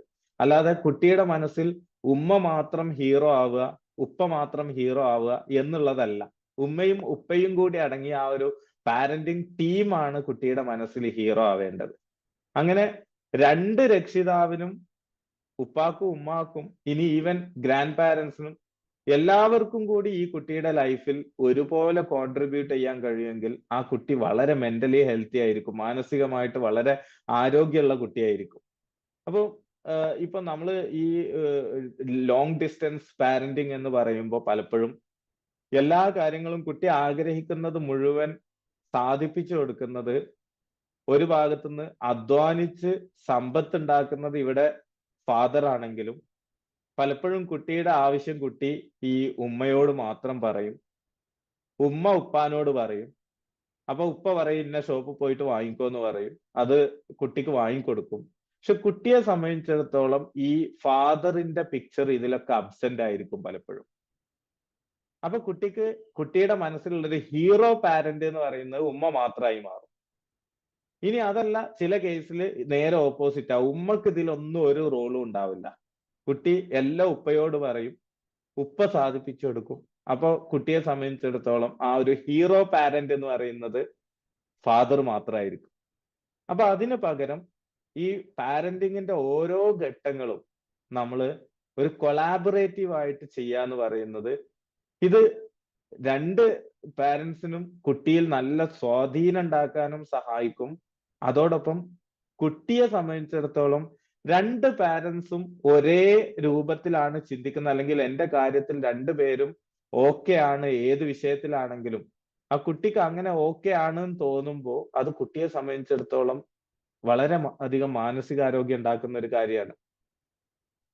അപ്പോ എങ്ങനെയാണ് നമുക്ക് ഈ കൊളാബറേറ്റീവ് പാരന്റിങ് ചെയ്യാൻ പറ്റുക? ഇപ്പൊ കുട്ടി ഒരു ആവശ്യം പറഞ്ഞു കഴിഞ്ഞാൽ അത് കുട്ടിയുടെ മുമ്പിൽ വെച്ചിട്ട്, അല്ലെങ്കിൽ കുട്ടിയോട് തന്നെ പറഞ്ഞുകൊണ്ട്, അത് ഉമ്മയോടാണ് ആ പ്രശ്നം പറഞ്ഞതെങ്കിൽ, അല്ലെങ്കിൽ ആവശ്യം പറഞ്ഞതെങ്കിൽ, അല്ലെങ്കിൽ പ്രയാസം പറഞ്ഞതെങ്കിൽ, അത് ഉമ്മയും ഉപ്പയും കൂടി കുട്ടിയുടെ ആ ഒരു പ്രശ്നം കൈകാര്യം ചെയ്യണം. അപ്പൊ അത് ലോങ് ഡിസ്റ്റൻസിൽ എങ്ങനെയാണ് സാധിക്കുക? നമുക്ക് ഇന്ന് എല്ലാവിധ വാർത്താ വിനിമയ മാർഗങ്ങളും ഉണ്ട്. ഇപ്പോ ഒരു കുട്ടി ഒരു ആവശ്യം പറയുന്ന സമയത്ത് എന്നാ നമുക്ക് ഉപ്പാനെ വിളിച്ചു നോക്കാം, അല്ലെങ്കിൽ ഉപ്പ വിളിക്കുന്ന സമയത്ത് നമുക്ക് രണ്ടുപേർക്കും കൂടി അതൊന്ന് ഉപ്പാനോട് പറഞ്ഞു നോക്കാം എന്ന് പറഞ്ഞ് ഈ രണ്ടു പേരും ഇൻവോൾവ് ആയിട്ടുള്ള ഒരു പാരന്റിങ് ആവണം. അത് ലോങ് ഡിസ്റ്റൻസിൽ അത് യഥാർത്ഥത്തിൽ നമ്മൾ ശ്രമിച്ചു കഴിഞ്ഞാൽ അതൊരു പ്രോബ്ലം ഉള്ള കാര്യമല്ല. അപ്പൊ കുട്ടിക്ക് സ്നേഹം കിട്ടുന്നതാണെങ്കിലും സാധനങ്ങൾ കിട്ടുന്നതാണെങ്കിലും എന്തായാലും ഇത് രണ്ട് പാരന്റ്സിലൂടെയും കൂടി ആവുമ്പോഴാണ് ഈ കുട്ടിയിൽ ഒരു സ്വാധീനം ചെലുത്താൻ പാരന്റ്സിന് കഴിയുക. പലപ്പോഴും ഇതിന്റെ നേരെ ഓപ്പോസിറ്റ് ആണ് സംഭവിക്കുക. എന്താന്ന് പറഞ്ഞാൽ കുട്ടിയുടെ ആവശ്യങ്ങൾ മുഴുവൻ ഒരു പാരന്റിലൂടെ നടക്കും. പിന്നെ കുട്ടിക്ക് എന്തെങ്കിലും പ്രശ്നം ഉണ്ടാവുന്ന സമയത്ത് ഉപദേശിക്കാനും നിർദ്ദേശിക്കാനും അച്ചടക്കം നിലനിർത്താനും അതിനൊരാളും. പക്ഷെ അതൊരിക്കലും പ്രാക്ടിക്കൽ ആവില്ല. അതൊരു കുട്ടിയെ സംബന്ധിച്ചിടത്തോളം അത് നല്ലൊരു ഹെൽത്തി അപ്രോച്ച് ആവില്ല ഒരിക്കലും. കാരണം ഈ ഒരു കുട്ടിയിൽ ഒരു മൊറാലിറ്റിയും ഡിസിപ്ലിനറിയും ഒക്കെ നമുക്ക് ഡെവലപ്പ് ചെയ്യണമെങ്കിൽ ആ കുട്ടിക്ക് ആവശ്യമുള്ള കാര്യങ്ങൾ കൊടുത്ത് സ്വാധീനമുള്ള ഒരു രക്ഷിതാവിനെയാണ് അത് ചെയ്യേണ്ടത്. അത് രണ്ട് രക്ഷിതാക്കൾക്കും അതിന് കഴിയുമെങ്കിൽ വളരെ ഈസി ആയിട്ട് ആ ഒരു പ്രോസസ്സ് നടക്കും. അപ്പൊ ഈ രൂപത്തിലുള്ള, ഇപ്പം ഞാൻ ചുരുക്കം പറഞ്ഞത്, കുട്ടിയെ സംബന്ധിച്ചിടത്തോളം ഹീറോ എന്ന് പറയുന്നത് അവരുടെ ആവശ്യങ്ങൾ നിർവഹിക്കുന്ന പാരന്റ്സ് ആണ്. അപ്പൊ ഇവിടെ ലോങ് ഡിസ്റ്റൻസിലാണെങ്കിലും രണ്ട് പേരൻസും ഒരുപോലെ ഈ കുട്ടിയുടെ ആവശ്യങ്ങൾ നിർവഹിക്കുന്നതിൽ ഹീറോ പാരന്റ്സ് ആവാൻ വേണ്ടിയിട്ട് ശ്രമിക്കുക എന്നുള്ളതാണ് നമ്മൾ ആദ്യമായിട്ട് ചെയ്യേണ്ട ഒരു കാര്യം. രണ്ട് പാരന്റ്സും ഓൺ ദി സെയിം പേജ്, ഒരേ അഭിപ്രായത്തിലാണെന്ന് അറിയുമ്പോൾ കുട്ടിക്ക് വലിയ ധൈര്യമായിരിക്കും. എന്ന് മാത്രമല്ല, കുട്ടികൾ അത് ആക്സെപ്റ്റ് ചെയ്യാനും വളരെ ഈസിയാണ്. രണ്ട് പാരന്റ്സ് രണ്ട് അഭിപ്രായം പറഞ്ഞാൽ അത് ഒരുപാട് മോശമായിട്ടുള്ള ഒരു അവസ്ഥയിലേക്കാണ് പോകുന്നത്. അഥവാ ഫാമിലി ഇന്റഗ്രേഷൻ എന്ന് പറയുന്ന, കുടുംബം ഒന്നിച്ചു പോകുന്ന, സത്യസന്ധതയോടെ കൂടി പോകുന്ന ആ ഒരു അവസ്ഥക്ക് വലിയൊരു വിഘാതം സൃഷ്ടിക്കും. ഉമ്മ ഒരു കാര്യം പറയുന്നു, അപ്പൊ ഉപ്പ പറയുന്നു അത് അങ്ങനെ ചെയ്യേണ്ട ആവശ്യമില്ല എന്ന് പറയുമ്പോൾ, ഞങ്ങൾ സൈക്കോളജിയിൽ ഫാമിലി സ്കിസം, ഫാമിലി സ്ക്യൂ എന്നൊക്കെ പറയും. ഇത് കുട്ടികളിൽ വലിയ മാനസിക രോഗങ്ങൾക്ക് വരെ കാരണമാവും എന്നുള്ളതാണ്. കാരണം കുട്ടി കൺഫ്യൂസ്ഡ് ആവും എന്താണ് തെറ്റ് എന്താണ് ശരി എന്നുള്ളതിൽ. അപ്പൊ പറ്റുന്നത്രയും, ഇടയ്ക്കൊക്കെ ഇത് എന്തായാലും സംഭവിക്കും നമ്മുടെ ജീവിതത്തിൽ. പക്ഷെ എന്നാലും നമുക്ക് മാക്സിമം പറ്റുന്ന സമയങ്ങളിലൊക്കെ രക്ഷിതാക്കൾ ഒരുമിച്ച്, ആദ്യം രക്ഷിതാക്കൾക്കിടയിൽ നല്ല ഒരുമ വേണം, നല്ല മ്യൂച്വൽ അണ്ടർസ്റ്റാൻഡിങ് വേണം. അതുകൊണ്ടാണ് സ്നേഹമുള്ള ഒരുമയുള്ള പാരന്റ്സിന് ഏറ്റവും നല്ല മക്കളെ വളർത്തിയെടുക്കാൻ കഴിയും. വളരെ മോശമായിട്ടുള്ള റിലേഷൻഷിപ്പിലുള്ള പാരന്റ്സിന് ഒരിക്കലും നല്ല ബുദ്ധിമുട്ടാണ് മോറലായിട്ടുള്ള രക്ഷിതാക്കളെ മോറലായിട്ടുള്ള ധാർമ്മികമായിട്ടുള്ള മക്കളെ വളർത്തി കൊണ്ടുവരിക എന്നുള്ളത്. ഓക്കെ, അപ്പം പാരന്റ്സ് രണ്ടുപേരും ഒരുമിച്ച് പാരന്റിങ് ചെയ്യാന്നുള്ളതാണ് നമ്മൾ ചെയ്യേണ്ട ഒരു പ്രധാന സൊല്യൂഷൻ. ആർക്കെങ്കിലും ഇതിൽ എന്തെങ്കിലും ചോദിക്കാനുണ്ടോ? എന്തെങ്കിലും അഭിപ്രായം നിങ്ങളുടെ വക എന്തെങ്കിലും ആഡ് ചെയ്യാനോ മറ്റോ ഉണ്ടോ?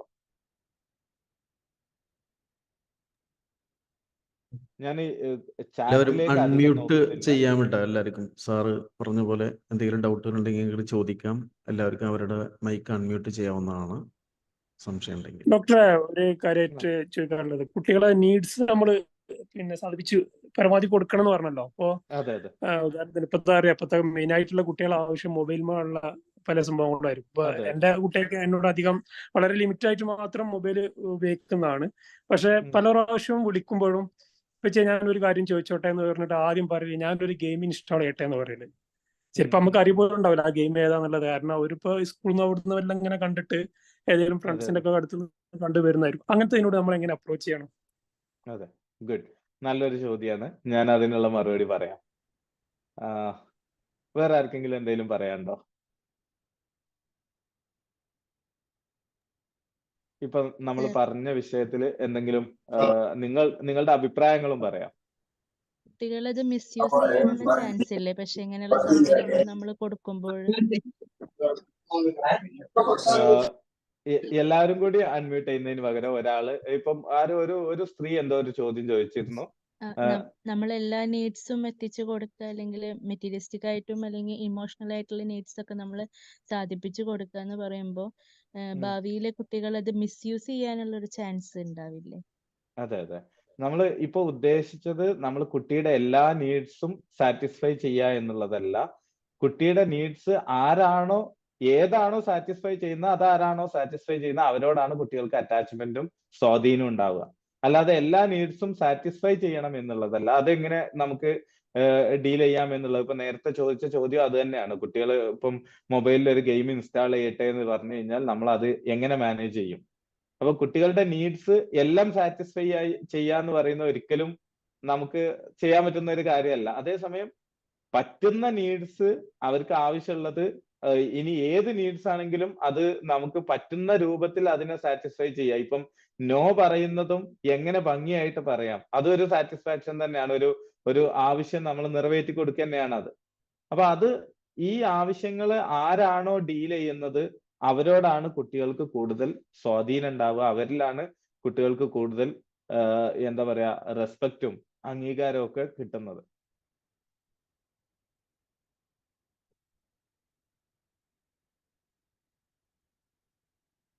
Okay. Any other questions? സാറേ, എനിക്കൊരു ചോദ്യം ചോദിക്കാനുള്ളത്, പറഞ്ഞോളൂ. ആൺകുട്ടികൾ കുറച്ചുകൂടി മുതിർന്ന് വലുതാവുമ്പോ ഫാദേഴ്സിനോട് കമ്മ്യൂണിക്കേറ്റ് ചെയ്യും, പക്ഷെ അവരുടെ ആവശ്യങ്ങൾ അങ്ങനെ തുറന്ന് പറയുന്നില്ല. അവര് ഉമ്മമാരോടാണ് പറയുന്നത് കൂടുതൽ. ഒരു 14-15 ഏജ് ഒക്കെ വരുമ്പോ ആൺകുട്ടികൾ ഉപ്പമാരോട് അങ്ങനെ അവരുടെ ആവശ്യങ്ങൾ അങ്ങനെ എല്ലാം പറയുന്നില്ല. ഫസ്റ്റ് ഉമ്മമാരോട് ഉമ്മ ത്രൂ ആണ് നമ്മോട് പറയുന്നത്. അതിനൊരു കോമൺ ആയിട്ട് കാണുന്നത് അതിന്റെ റീസൺ എന്തായിരിക്കും? എന്തായിരിക്കും? നിങ്ങളോട് ഞാൻ അങ്ങോട്ട് ചോദിക്കണം, എന്തായിരിക്കും അതിനുള്ള റീസണ്? ആർക്കെങ്കിലും പറയാനുണ്ടോ?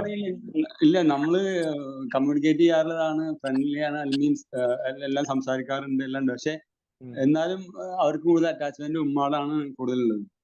അതെ. ഓക്കെ, നമുക്ക് ഇതെല്ലാം ഡിസ്കസ് ചെയ്യാം. ഇനി ആർക്കെങ്കിലും എന്തെങ്കിലും പറയാനുണ്ടോ?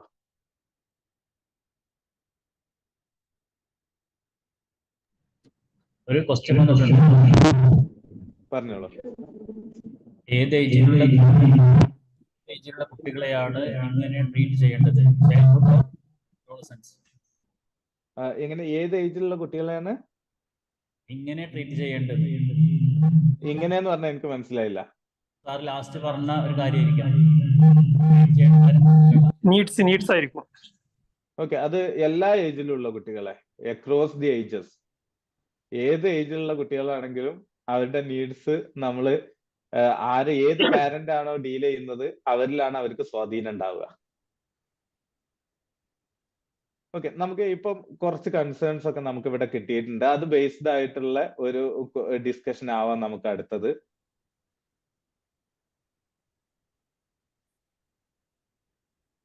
ഒരു മിനിറ്റ്.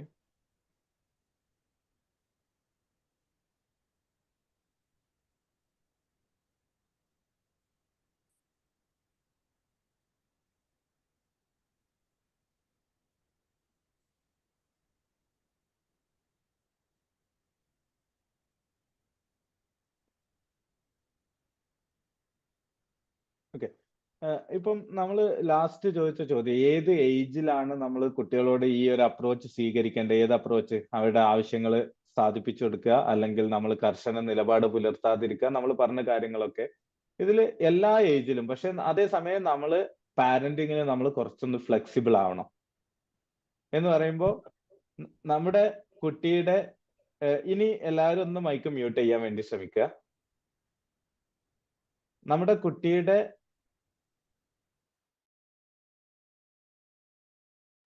നമ്മുടെ കുട്ടികളുടെ ബിഹേവിയറും അവരുടെ ആറ്റിറ്റ്യൂഡും അവരുടെ വീക്ഷണങ്ങളും എല്ലാം ഏജ് അപ്രോപ്രിയേറ്റ് ആയിട്ട് അവരുടെ വയസ്സിന് അനുസൃതമായിട്ട് ചേഞ്ച് ആയിക്കൊണ്ടിരിക്കും. നമ്മൾ നേരത്തെ പറഞ്ഞു 10 വയസ്സുള്ള കുട്ടിയുടെ ബിഹേവിയറും പെരുമാറ്റങ്ങളും മാനസികാവസ്ഥയും ആവില്ല ഒരു 12 വയസ്സായ കുട്ടിക്ക്. അപ്പൊ ഈ കുട്ടികളിൽ വരുന്ന വ്യത്യാസങ്ങളെ നമ്മളൊന്ന് അംഗീകരിക്കാൻ തയ്യാറാവണം. അഥവാ നമ്മൾ ഓപ്പൺ മൈൻഡഡ് ആവണം. കുട്ടി എപ്പോഴും ഒരുപോലെ ചിന്തിക്കൂല. ഇപ്പൊ നമ്മള് പൊതുവെ പാരന്റ്സ് പറയാറുള്ള ഒരു കാര്യമാണ്, ഞാൻ പറയുന്ന എല്ലാം അനുസരിക്കുന്ന കുട്ടിയായിരുന്നു, ഇപ്പൊ ഞാൻ പറയുന്നത് അവൻ അംഗീകരിക്കൂല അല്ലെങ്കിൽ അവൾ അംഗീകരിക്കൂല.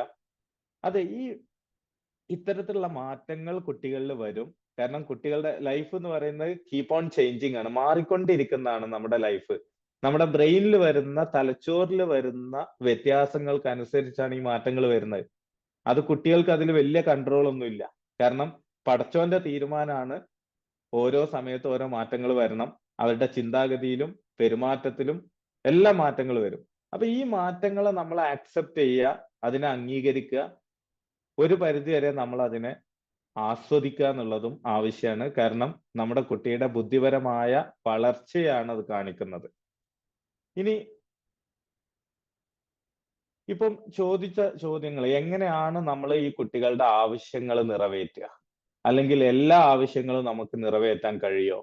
ഒരു കുട്ടി അനാവശ്യമായിട്ടുള്ള ഒരു കാര്യം ആവശ്യപ്പെട്ടു കഴിഞ്ഞാൽ നമ്മൾ എന്ത് ചെയ്യും? കുട്ടികളുടെ മാനസികമായ പ്രയാസങ്ങളും പ്രശ്നങ്ങളും നമ്മൾ എങ്ങനെ ഡീൽ ചെയ്യും? എല്ലാ കാര്യങ്ങൾക്കും, ഈ പറഞ്ഞ ചോദ്യങ്ങൾക്ക് മൊത്തം നമുക്ക് ഒരൊറ്റ ആൻസർ ആണ് സൈക്കോളജിയിൽ ആക്റ്റീവ് ലിസണിങ് എന്ന് പറയുന്ന ഒരു സൊല്യൂഷൻ. ഇത് നമ്മളെ സംബന്ധിച്ചിടത്തോളം ഇപ്പൊ ഈ ക്ലാസ് കേട്ട് കഴിഞ്ഞാലും താനെ ഒരു മാറ്റം വരിക എന്ന് പറയുന്നത് പോസിബിൾ അല്ല. കാരണം ഇപ്പൊ നമ്മൾ ഈ പറയാൻ പോകുന്ന, ഡിസ്കസ് ചെയ്യാൻ പോകുന്ന ആക്റ്റീവ് ലിസണിങ് ഒന്നും പലപ്പോഴും നമ്മൾ ജീവിതത്തിൽ സ്ഥിരമായിട്ട് ചെയ്യുന്ന കാര്യം അല്ലാത്തത് കൊണ്ട്, നമ്മൾ സ്ഥിരം ചെയ്യുന്ന കാര്യമാണ് ഓട്ടോമാറ്റിക്കലി നമ്മൾ പുറത്തേക്ക് വരിക. പ്രത്യേകിച്ച് ഒരു ഇമോഷണൽ സിറ്റുവേഷൻ ഉണ്ടാവുമ്പോൾ, നമ്മുടെ കുട്ടി ഒരു അനാവശ്യ കാര്യം ചോദിക്കുമ്പോൾ, അല്ലെങ്കിൽ മോശമായിട്ടുള്ള ഒരു പ്രവർത്തനത്തിൽ പെട്ടു കഴിഞ്ഞാൽ, മോശം എന്ന് പറഞ്ഞാൽ അത് ഈവൻ സിബ്ലിങ്സ് ആയിട്ട് കൂടുള്ള ജ്യേഷ്ഠനനിയന്മാര് തമ്മിലുള്ള വഴക്കോ മറ്റോ എന്തെങ്കിലും കാര്യങ്ങൾ വരുന്ന സമയത്ത്, അപ്പൊ നമുക്ക് ഈ ആക്റ്റീവ് ലിസണിങ് ഒന്നും ഓർമ്മ ഉണ്ടാവില്ല. നമ്മൾ എന്താവും, നമ്മുടെ ഇതുവരെ ഉപയോഗിച്ച ആ ഒരു സ്റ്റൈല് അറിയാതെ അങ്ങ് പുറത്തേക്ക് വരും. അപ്പൊ നമ്മൾ ഇതൊക്കെ പഠിച്ചാലും ഒരു തീരുമാനം എടുത്താൽ മാത്രമേ ഇത് നമ്മുടെ ലൈഫിലേക്ക് കൊണ്ടുവരാൻ പറ്റുള്ളൂ. ജീവിതത്തിലേക്ക് ഇത് പകർത്തണമെങ്കിൽ ക്ലാസ് കേട്ടു എന്നുള്ളത് കൊണ്ട് മാറ്റം വരൂല. നമുക്കിത് നമ്മളൊരു തീരുമാനത്തിൽ ഇപ്പം ഞാൻ മുമ്പ് നമ്മുടെ ഖത്തറിൽ വന്ന സമയത്ത് തന്നെ അവിടെ കുറച്ച് ക്ലാസ്, പാരന്റിങ് ക്ലാസ് ഒരു ഗ്രൂപ്പിന് തുടർച്ചയായിട്ട് എടുത്തു. ഇവര് ഒരു വാട്സപ്പ് ഗ്രൂപ്പ് ഫോം ചെയ്തിട്ട് ആ ക്ലാസ്സിലെടുത്ത ഓരോ തത്വങ്ങളും ഓരോരുത്തര് ലൈഫിൽ പ്രാക്ടീസ് ചെയ്ത എക്സാമ്പിൾസ് ഇങ്ങനെ ഗ്രൂപ്പിൽ ഷെയർ ചെയ്യും. അപ്പൊ അവരിലുണ്ടായ മാറ്റങ്ങളും മറ്റൊക്കെ. ഇത് വളരെ ഒരു പവർഫുൾ ടൂളായിട്ട് ആ ടീമിന് അത് ഉപകാരപ്പെട്ടു. കാരണം ഓരോരുത്തർ അത് ഷെയർ ചെയ്യാൻ തുടങ്ങി, ഡിസ്കസ് ചെയ്യാൻ തുടങ്ങി. അപ്പൊ ആക്റ്റീവ്ലി ജീവിതത്തിലേക്ക് അത് കൊണ്ടുവരാൻ തുടങ്ങിയപ്പോ മക്കളിലും കുടുംബത്തിലും ഒക്കെ വ്യക്തമായ വ്യത്യാസങ്ങൾ വരാൻ തുടങ്ങി. അങ്ങനെ നമ്മൾ വേണമെന്ന് തീരുമാനിച്ച് ചില മാറ്റങ്ങൾ വരുത്തുമ്പോൾ നമുക്ക് നല്ല വ്യത്യാസം കൊണ്ടുവരാൻ കഴിയും നമ്മുടെ കുടുംബത്തില്. ആക്റ്റീവ് ലിസണിംഗ് എന്ന് പറയുമ്പോൾ children want to spend more time with parents who genuinely listen to them. കുട്ടികളുടെ പ്രശ്നങ്ങൾ അവരോട് ലിസൺ ചെയ്യാൻ, അതിനെ മനസ്സിലാക്കാൻ തയ്യാറുള്ള രക്ഷിതാക്കളുടെ കൂടെ തൊട്ടുരുമ്മി ജീവിക്കാൻ അവർക്ക് ഭയങ്കര ഇഷ്ടമാണ്. അവരെ മനസ്സിലാക്കുന്ന രക്ഷിതാക്കളോട് അവർക്ക് അവരുടെ ആ ഒരു രക്ഷിതാവിന്റെ പ്രസൻസ് തന്നെ കുട്ടിയെ സംബന്ധിച്ചിടത്തോളം റിലാക്സിങ് ആയിരിക്കും. മനസ്സിലാക്കാൻ കഴിയുന്ന രക്ഷിതാവ് കൂടെ ഉണ്ടാവുക, ആ രക്ഷിതാവിനോട് കാര്യങ്ങൾ പറയാ എന്നുള്ളതൊക്കെ കുട്ടികളെ സംബന്ധിച്ചിടത്തോളം സമാധാനമുള്ള കാര്യമാണ്. എന്ത് പ്രശ്നങ്ങളാണെങ്കിലും അത് പറയാൻ, അത് കേൾക്കാൻ മാത്രമുള്ള പക്വത, അത് സ്വീകരിക്കാനും അതിന് വേണ്ട സൊല്യൂഷൻസ് കൊടുക്കാനും തയ്യാറുള്ള രക്ഷിതാവിനോട് കാര്യങ്ങൾ പറയാൻ കുട്ടിയെ സംബന്ധിച്ചിടത്തോളം സന്തോഷമായിരിക്കും. ഇത് രക്ഷിതാവ് മാത്രമല്ല, അധ്യാപകരുടെ കാര്യത്തിലും. ഇപ്പം നമുക്കൊക്കെ അറിയാം, നമ്മൾ പഠിച്ച കാലത്തൊക്കെ ചില ടീച്ചേഴ്സിനോട് നമുക്ക് നമ്മുടെ സങ്കടങ്ങൾ പറയാനും ധൈര്യമാണ്. കാരണം ചില ടീച്ചേഴ്സ് അത് മനസ്സിലാക്കാൻ കഴിവുള്ളവരാണ്. ഇത് നമ്മുടെ ഓരോരുത്തരുടെയും ജീവിതത്തിൽ സംഭവിച്ചിട്ടുള്ള കാര്യമാണ്. ഓക്കെ, അപ്പൊ ഈ ആക്റ്റീവ് ലിസണിങ് എന്ന് പറഞ്ഞാൽ എന്താണ് ഇതുകൊണ്ട് ഉദ്ദേശിക്കുന്നത്? കുട്ടികളുടെ പ്രശ്നങ്ങള് അല്ലെങ്കിൽ അവരുടെ ആവശ്യങ്ങള് അത് ശരിയായ ഒരു ആവശ്യമാണ്, അല്ലെങ്കിൽ അവരത് ആഗ്രഹിക്കുന്നുണ്ട് എന്നുള്ളതിനെ നമ്മൾ സമ്മതിക്കുക. കേൾക്കുമ്പോൾ വളരെ സിമ്പിൾ ആണ്. ഇപ്പൊ ഒരു കുട്ടി എനിക്ക് സൈക്കിൾ വേണമെന്ന് പറയുമ്പോൾ, മോന് ഒരു സൈക്കിൾ വേണമെന്ന് നല്ല ആഗ്രഹം ഉണ്ടല്ലേ എന്ന് പറഞ്ഞാൽ ആക്റ്റീവ് ലിസണിങ് ആയി. അതിന്റെ അർത്ഥം ഞാൻ ആഗ്രഹിക്കുന്നത്, ആഗ്രഹം ശരിയാണ്, അത് ഉപ്പയും സമ്മതിച്ചിട്ടുണ്ട്. ഇത് പറയുമ്പോ വാലിഡേഷൻ ആയി. അത് ഭയങ്കര സിമ്പിൾ ആണ്. ഇപ്പം ഒരു മിനിറ്റ്, എന്റെ ഹെഡ്സെറ്റ് ചാർജ് ചെയ്യുന്നുണ്ട്. കുറെ സമയമായി ക്ലാസ് എടുക്കൽ തുടങ്ങിയിട്ട്.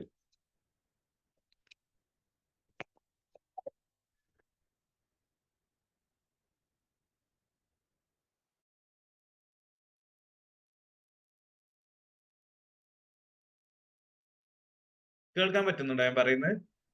സൗണ്ട് ക്ലിയർ ഉണ്ട് സർ. ഓക്കെ, ക്ലിയർ ആണ്. ഈ ആക്റ്റീവ് ലിസണിംഗ് എന്ന് പറഞ്ഞാൽ ഇത്രയും സിമ്പിൾ ആണ്. കുട്ടിയുടെ ഒരു ആവശ്യം അത് ശരിയാണ് എന്ന് അംഗീകരിക്കാൻ കഴിയുക.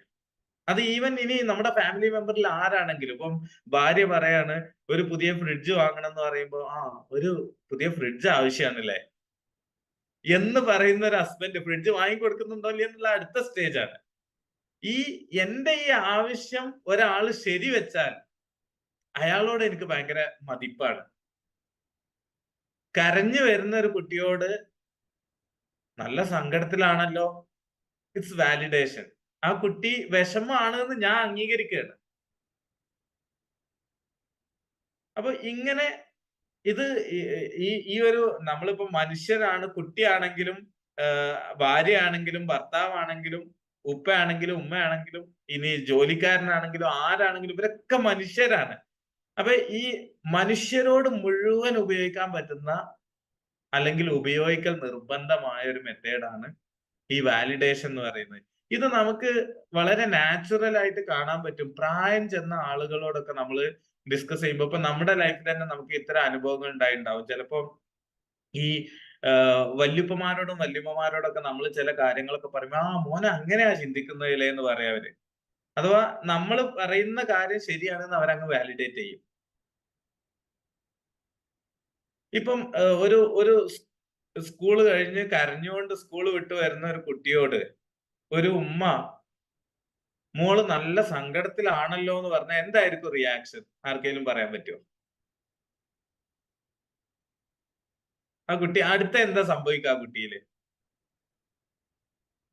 മൈക്ക് അൺമ്യൂട്ട് ചെയ്ത് പറഞ്ഞാൽ നന്നായിരുന്നു. ഞാന് ചാറ്റിൽ വായിക്കാൻ എനിക്ക് ശ്രദ്ധിക്കാൻ പറ്റും. യെസ്, അൺമ്യൂട്ട് ചെയ്തിട്ടുണ്ട് കേട്ടോ. റൈസ് ഹാൻഡ് ചെയ്യാൻ താല്പര്യമുള്ളവർക്ക്. കരയും. ഓക്കെ, കരഞ്ഞു വരുന്ന ഒരു കുട്ടിയോട് നമ്മള് ഉമ്മ പറയാണ് നല്ല സങ്കടത്തിലാണല്ലോ എന്ന് പറഞ്ഞാൽ കെട്ടിപ്പിടിക്കുക ചിലപ്പോ ഉമ്മാനെ വന്നിട്ട് കുട്ടി കൂടുതലായിട്ട് കരയും. ശരിയല്ലേ? കുട്ടി നന്നായിട്ട് കരയാൻ തുടങ്ങും. മോള് നല്ല വിഷമത്തിലാണല്ലോ, ഇതൊന്ന് സങ്കല്പിച്ചാൽ മതി. നമ്മളടുത്ത് ഇങ്ങനെ കണ്ണ് നിറഞ്ഞുകൊണ്ടൊരു നമ്മളെ മോള് വരികയാണെങ്കിൽ, എന്താ നല്ല വിഷമത്തിലാണല്ലോ, എന്തോ ഒരു സങ്കടം ഉണ്ടല്ലോ എന്നൊക്കെ പറഞ്ഞു കഴിഞ്ഞാൽ അവിടുന്ന് പൊട്ടിക്കരയാൻ തുടങ്ങും. കാരണം ആ ഒരു സങ്കടം, വിഷമം അതൊരാൾ മനസ്സിലാക്കി എന്നുള്ളതാണ്. ഇതിനാണ് നമ്മൾ വാലിഡേഷൻ എന്ന് പറയുന്നത്, ആക്റ്റീവ് ലിസണിങ് എന്ന് പറയുന്നത്. ഇത് എല്ലാ ഏജിലുള്ള കുട്ടികളിലും പോസിബിൾ ആണ്.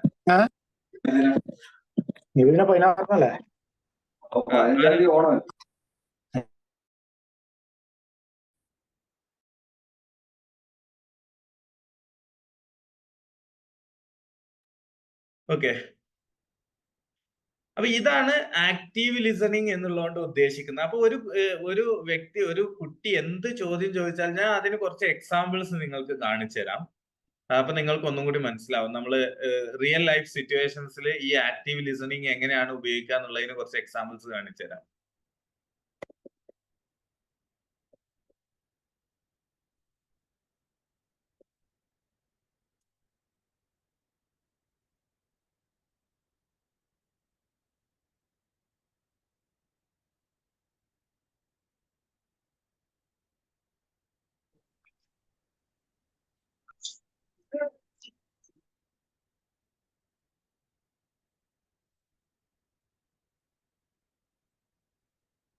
ഓക്കെ, ഇപ്പം ഒരു കുട്ടി ഇപ്പം ഗൾഫിലുള്ള ഉപ്പാനെ വിളിച്ച് പറയാണ്,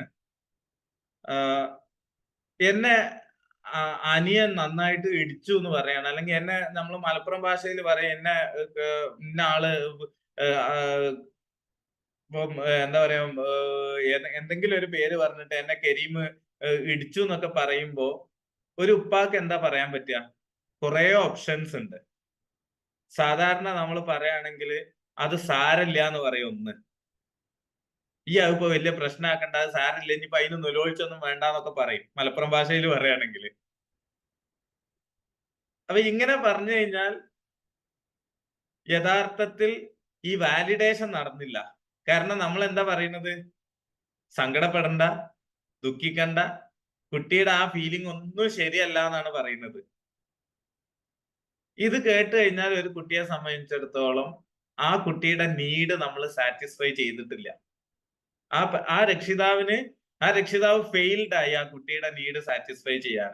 എന്ത് സാരല്ല, ഇനി അത് പ്രശ്നമാക്കണ്ട, ഈ അതിന് നുലോളിച്ചാൻ നിൽക്കണ്ട, അല്ലെങ്കിൽ ഇതിനെന്താ എത്ര കരയാൻ മാത്രം, ഇപ്പൊ എന്താ ഓനൊന്നും ഇടിച്ചിട്ടുണ്ടാവും അല്ലേ, അത്ര വേദന ആയിട്ടൊന്നും ഉണ്ടാവില്ല എന്നൊക്കെ നമ്മൾ പറയുമ്പോ ഇതിന് നമ്മൾ പറയാം ഡിനയൽ ഓഫ് ഫീലിംഗ് എന്നാണ്. ആ കുട്ടിയുടെ ഫീലിംഗ് ശരിയല്ല.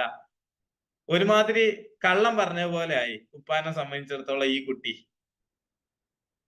നേരെ മറിച്ച് അവിടെ ആക്റ്റീവ് ലിസണിങ് ചെയ്യുകയാണെങ്കിൽ എന്താ പറയാ, ഓ കരീം നിന്നെ അടിച്ചപ്പോ നന്നായിട്ട് വേദന ആയോ, വിഷമായില്ലേ, ഞാനൊന്ന് അവനോടൊന്ന് ചോദിച്ചു നോക്കട്ടെ എന്ന് പറഞ്ഞാൽ ഈ കുട്ടിയെ സംബന്ധിച്ചിടത്തോളം നമ്മൾ ആ കുട്ടിയുടെ ആവശ്യം സാധിപ്പിച്ചു കൊടുത്തു. കാരണം ആ കുട്ടിയെ നമ്മൾ അംഗീകരിച്ചു. ആ കുട്ടിയുടെ പ്രശ്നം, ഇപ്പം ഒരു കുട്ടി ഉപ്പാനോട് ഇങ്ങനെ ഒരു പരാതി പറയുമ്പോ അവിടെ സൊല്യൂഷൻ എന്ന് പറഞ്ഞാൽ പ്രത്യേകിച്ച് ഒന്നുമില്ല. ഗൾഫിൽ നിൽക്കുന്ന ഉപ്പായെ സംബന്ധിച്ചിടത്തോളം അവിടെ സൊല്യൂഷൻ എന്ന് പറഞ്ഞാൽ എന്താ, ഈ കുട്ടിയുടെ ആ ഒരു സങ്കടം മനസ്സിലാക്കുക, അത് അംഗീകരിച്ചു കൊടുക്കുക എന്നുള്ളത് തന്നെയാണ്. ഇനി നമ്മൾ വേറൊരു എക്സാമ്പിൾ എടുക്കുകയാണ്. ഇപ്പോ മോനെ ഉപ്പാനെ വിളിച്ച് പറയാണ്, ഉപ്പ എനിക്ക് നല്ലൊരു ബൂട്ട് വേണം, ഒരു നൈക്കിന്റെ ബൂട്ട് വേണം, എന്റെ ഫ്രണ്ട്സിന്റെ അടുത്തൊക്കെ അതാ ഉള്ളത് എന്ന് പറഞ്ഞു. നല്ല വില ഉണ്ട്, അങ്ങനെ ഒരു ബ്രാൻഡഡ് ബൂട്ടൊക്കെ വാങ്ങുകയാണെങ്കിൽ ചിലപ്പം 3000-4000 രൂപ ഒക്കെ വരും. അപ്പൊ ഒരു ആക്റ്റീവ് ലിസണിങ് ചെയ്യുന്ന ഒരു ഫാദർ പറയേണ്ടത്, you really want to play well and have the right boots. നിനക്ക് നല്ല ബൂട്ട് കിട്ടിയാ നന്നായിട്ട് കളിക്ക, നല്ല സന്തോഷാവും നിനക്ക്, ഒരു ബൂട്ട് വേണമെന്ന് നല്ല ആഗ്രഹമുണ്ട് നിനക്ക് എന്ന് പറഞ്ഞിട്ട് ആദ്യം അതിനൊന്ന് ആക്സെപ്റ്റ് ചെയ്യാം. എന്നിട്ട് നമുക്ക് നോക്കാം, ഞാനൊന്ന് നോക്കട്ടെ, നമുക്ക് നമ്മുടെ പൈസക്ക് പറ്റുന്ന, നമ്മളെ അടുത്തുള്ള ക്യാഷിനനുസരിച്ച് നമുക്ക് പറ്റിയ ഒരു നല്ലൊരു ബൂട്ട് മോനെ ഏതാ വാങ്ങാൻ പറ്റുക എന്നുള്ളത് നമുക്കൊന്ന് ആലോചിക്കാം. ഇവിടെ എന്തായി, കുട്ടിയുടെ ആവശ്യം ഉപ്പ അംഗീകരിച്ചു, നീഡ് സാറ്റിസ്ഫൈഡ് ആയി. ഈ ഉപ്പ കുട്ടിയുടെ മനസ്സിൽ ഹീറോ ആണ്. അതല്ല, ഇവിടെ പലതും പറയാം. അങ്ങനെ എന്തിനാപ്പ നൈക്കിന്റെ ബൂട്ടൊക്കെ എൻ്റെ അടുത്ത് ഇപ്പൊ ഒന്നും ഇല്ലേ, അത് പോരെ. കുട്ടിയുടെ ആവശ്യത്തെ നമ്മൾ അംഗീകരിച്ചില്ല. നിനക്ക് എന്ത് കിട്ടിയാലും മതിയാവില്ല, ബ്ലെയിമിങ് ആയി. നിനക്കല്ല ഇപ്പൊ അടുത്ത് ഞാനൊരു ബൂട്ട് വാങ്ങി തന്ന അതെവിടെ പോയി? ഇനി നിനക്ക് എത്ര നല്ലത് വാങ്ങി തന്നിട്ടും കാര്യമില്ല, അതൊക്കെ ഈ കേട് വരുത്തും. ഇതെല്ലാം കുട്ടിയെ സംബന്ധിച്ചിടത്തോളം ആവശ്യങ്ങൾ തീർത്തു കൊടുക്കാത്ത രക്ഷിതാവാണ്. ഈ ആവശ്യങ്ങൾ തീർക്കുക എന്ന് പറഞ്ഞാൽ ഇതിന് ഒരുപാട് ക്യാഷിന്റെ ചെലവൊന്നും ഇല്ല എന്ന് ഇപ്പം നിങ്ങൾക്ക് മനസ്സിലായിട്ടുണ്ടാവും ഏകദേശം. ഇവിടെ അംഗീകരിക്കാണ് വേണ്ടത്. ഇപ്പൊ ഞാന് റീസെന്റ് ഇങ്ങനെ ഒരു ഒരു ഇൻഡസ്ട്രിയൽ ക്യാബിനറ്റ്സിന് വേണ്ടിയിട്ട് ഇങ്ങനെ ക്ലാസ് എടുക്കുന്ന സമയത്ത്, ക്ലാസ് കഴിഞ്ഞിട്ട് അവിടുത്തെ ഒരു MD എന്നോട് പറഞ്ഞു, ഞാൻ ആ റെഫ്രിജറേറ്ററിന്റെ ഉദാഹരണം പറഞ്ഞ എനിക്ക് പെട്ടെന്ന് അത് ഓർമ്മ വന്നപ്പോഴാണ്. അയാൾ പറഞ്ഞു, വീട്ടിൽ പോയ സമയത്ത് വൈഫ് എന്നോട് പറഞ്ഞു നമുക്ക് ഒരു വലിയൊരു ഫ്രിഡ്ജ് വാങ്ങണം എന്ന് പറഞ്ഞപ്പോ, സാധാരണ ഞാൻ വൈഫിനോട് പറയാറുള്ളത് നമ്മളടുത്ത് ഒന്നും ഇല്ലേ പിന്നെ എന്തിനാ ഇപ്പൊ വാങ്ങുക എന്നുള്ളതാണ്. പക്ഷെ ഈ ക്ലാസിന്റെ അനുസരിച്ച് ഞാൻ ഒരു മാറ്റം വരുത്തിയൊക്കെയോ നമുക്ക് നല്ലൊരു ഫ്രിഡ്ജ് ആവശ്യമുണ്ടല്ലേ എന്ന് പറഞ്ഞപ്പോ ഭാര്യ ഇങ്ങോട്ട് പറഞ്ഞു, അതിപ്പോ നമ്മളെ അടുത്ത് ഇപ്പൊ അത് വാങ്ങാനുള്ള ക്യാഷ് ഉണ്ടാവുമോ എന്ന് വൈഫ് ഇങ്ങോട്ട് തിരിച്ചു ചോദിച്ചു. എന്ന് പറഞ്ഞാൽ നമ്മൾ അതിനെ എതിർക്കുമ്പോഴാണ് പ്രശ്നം. അനുകൂലിക്കുമ്പോൾ ബാക്കിയുള്ളവരും നമ്മുടെ കൂടെ നിൽക്കാനും മനസ്സിലാക്കാനും തയ്യാറാവും എന്നുള്ളതാണ് സത്യം. ഇനി വേറെ ഞാൻ കുറച്ച് ഉദാഹരണങ്ങൾ പറയുമ്പോൾ നമുക്കത് കോൺക്രീറ്റ് ലെവലിൽ നമുക്ക് പ്രാക്ടിക്കൽ ആവണമെങ്കിൽ കുറച്ച് എക്സാമ്പിൾസ് വേണം. അതുകൊണ്ടാണ് ഞാൻ ഇങ്ങനെയുള്ള എക്സാമ്പിൾസ് പറയുന്നത്.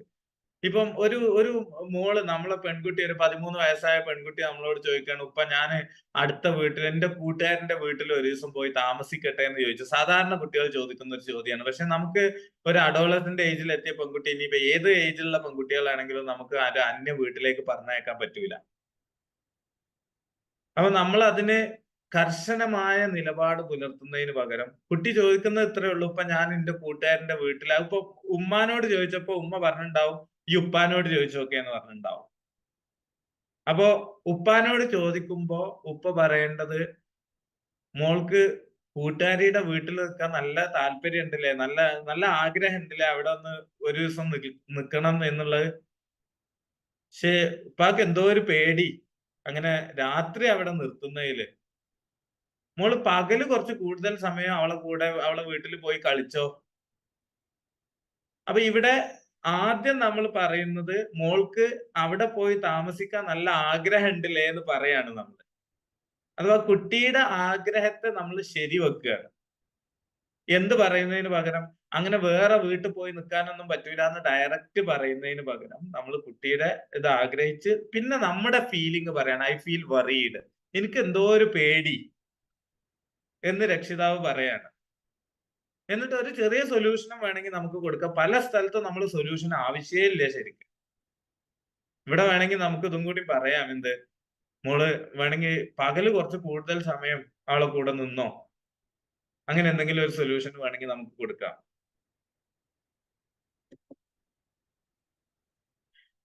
ഓക്കെ. സോ ഇങ്ങനെയുള്ള കുറെ അവസരങ്ങൾ, ഇപ്പൊ മൊബൈലില് ആപ്ലിക്കേഷൻസ്, ഒരു പുതിയ ആപ്പ് ഡൗൺലോഡ് ചെയ്യട്ടെ എന്ന് ചോദിച്ചു കഴിഞ്ഞാൽ എല്ലാം നമ്മൾ എതിർക്കണ്ട. കാരണം ചില ആപ്പുകളൊക്കെ കുട്ടികൾക്ക് ഉപകാരമുള്ളതും ഉണ്ടാവും. ഇപ്പൊ കുട്ടികൾ യൂട്യൂബ് വീഡിയോസ് കാണട്ടെ എന്ന് ചോദിക്കുമ്പോൾ നമുക്ക് സെലക്റ്റീവ് ആയിട്ട് അവർക്ക് ചിലതൊക്കെ കൊടുക്കാം. ഇപ്പൊ ഉദാഹരണത്തിന് നല്ല സ്റ്റോറീസ് കേട്ട് കഴിഞ്ഞാൽ, ഇപ്പൊ ഇംഗ്ലീഷിലും മലയാളത്തിലും അറബിയിലും ഹിന്ദിയിലും ഒക്കെ ഉള്ള സ്റ്റോറീസ് ഒക്കെ കുട്ടികൾ കേട്ട് കഴിഞ്ഞാൽ അത് ചൈൽഡ് അപ്രോപ്രിയേറ്റ് ആയിട്ടുള്ള കിഡ്സ് ചാനലുകൾ ഉണ്ടാവും. അതിലെ സ്റ്റോറീസ് ഒക്കെ കേട്ടാൽ കുട്ടികൾക്ക് ഇൻട്രസ്റ്റിംഗ് ആയിരിക്കും. അതോടൊപ്പം അവർക്ക് ലാംഗ്വേജ് ഇംപ്രൂവ് ചെയ്യാനും അവരുടെ ഇമാജിനേഷൻ ഇംപ്രൂവ് ചെയ്യാനൊക്കെ അത് ഹെൽപ്ഫുൾ ആണ്. അതുപോലെ എനിക്കും ഇപ്പം എനിക്ക് 3 മക്കളുണ്ട്. ഒരാള് 12 വയസ്സാണ്, വേറൊരാള് 9 വയസ്സാണ്, ഏറ്റവും താഴെയുള്ള ആള് 7 വയസ്സാണ്. അപ്പം ഇവര് ഇങ്ങനെ ഓരോന്ന് ചോദിക്കുമ്പോൾ ഞാൻ സ്വന്തം മക്കളെ എക്സ്പീരിയൻസിലൂടെയാണ് പറയുന്നത്. അപ്പൊ ഈ കുട്ടികൾക്ക് നമ്മൾ അവർക്കും കൂടി യൂസ്ഫുൾ ആയിട്ടുള്ള ചില കാര്യങ്ങളൊക്കെ സജസ്റ്റ് ചെയ്യുമ്പോൾ നമ്മൾ അവർക്ക് അനുവാദം കൊടുക്കലുമായി അതോടുകൂടി അത് ഉപകാരപ്രദമാവുകയും ചെയ്തു. ഇപ്പൊ ഉദാഹരണത്തിന് ഈ യൂട്യൂബിലൊക്കെ നമുക്ക് ഉപയോഗിക്കാൻ പറ്റുന്ന ഒരു കാര്യമാണ് വിർച്വൽ ടൂർ എന്ന് പറയുന്നത്. ഓരോ രാജ്യങ്ങളെ കുറിച്ച് പഠിക്കാൻ വേണ്ടിയിട്ട് ഇപ്പം ഐസ്ലാൻഡ് എന്ന് പറയുന്ന സ്ഥലം കുട്ടിക്ക് ചിലപ്പോൾ ഇമാജിൻ ചെയ്യാൻ പറ്റാത്തൊരു സ്ഥലമായിരിക്കും. ആ കുട്ടി കേട്ടിട്ടുണ്ടാവും. അപ്പൊ ആ ഒരു സ്ഥലത്തെ കുറിച്ച് അറിയാൻ വേണ്ടിയിട്ട് യൂട്യൂബിൽ വേണമെങ്കിൽ ഒരു വിർച്വൽ ടൂർ നടത്താം. എന്ന് പറഞ്ഞാൽ ആ ഒരു വിർച്വൽ ടൂർ എന്ന് നമ്മൾ കീവേഡ് കൊടുത്തു കഴിഞ്ഞാൽ യൂട്യൂബിൽ വരും ഓരോ കൺട്രിയുടെയും വിർച്വൽ ടൂർ. ആ കൺട്രിയിലെ പ്രധാനപ്പെട്ട സംഭവങ്ങളും പ്രധാനപ്പെട്ട ബിൽഡിങ്ങുകളും ബീച്ചുകളും അങ്ങനത്തെ കാര്യങ്ങളൊക്കെ. ഇത്തരം കാര്യങ്ങളൊക്കെ ഇൻട്രസ്റ്റിംഗ് ആയിരിക്കും. അപ്പൊ ഇങ്ങനെയുള്ള ചിലതൊക്കെ നമുക്ക് കുട്ടികൾക്ക് സജസ്റ്റ് ചെയ്ത് കൊടുക്കാം അവരുടെ എന്റർടൈൻമെന്റിന്റെ പാർട്ടായിട്ട്. അതുപോലെ ചില അപ്ലിക്കേഷൻസ് കുട്ടികൾക്ക് യൂസ്ഫുൾ ആയിട്ടുള്ളത് ഉണ്ടാവും. ഇപ്പം ഇന്റലക്ച്വൽ ആയിട്ടുള്ള പല കാര്യങ്ങളും ചെയ്യാൻ പറ്റുന്ന, മെമ്മറി ബൂസ്റ്റ് ചെയ്യുന്ന അല്ലെങ്കിൽ റീസണിങ് ഇംപ്രൂവ് ചെയ്യുന്ന അങ്ങനെയുള്ള കാര്യങ്ങളൊക്കെ നമുക്ക് ചിലതൊക്കെ സജസ്റ്റ് ചെയ്ത് കൊടുക്കാം. അതേസമയം ആവശ്യമില്ലാത്ത ഒരു കാര്യമാണ് ചോദിക്കുന്നതെങ്കിൽ നമുക്ക് അവിടെ പറയാം, ആ ഒരു ആപ്ലിക്കേഷൻ ഇൻസ്റ്റാൾ ചെയ്യണം എന്ന് നിനക്കുണ്ട്, പക്ഷെ അതിപ്പം എന്താ പറയാ, അങ്ങനെ നമ്മൾ ആ ഗെയിമൊക്കെ കളിച്ചു കഴിഞ്ഞാൽ ചിലപ്പോൾ അത് നമുക്കൊരു ബുദ്ധിമുട്ടാവുമോ എന്നൊക്കെ പറഞ്ഞിട്ട് നമുക്കൊരു ഡിസ്കഷൻ ആ കുട്ടിയായിട്ട് ചെയ്യാം.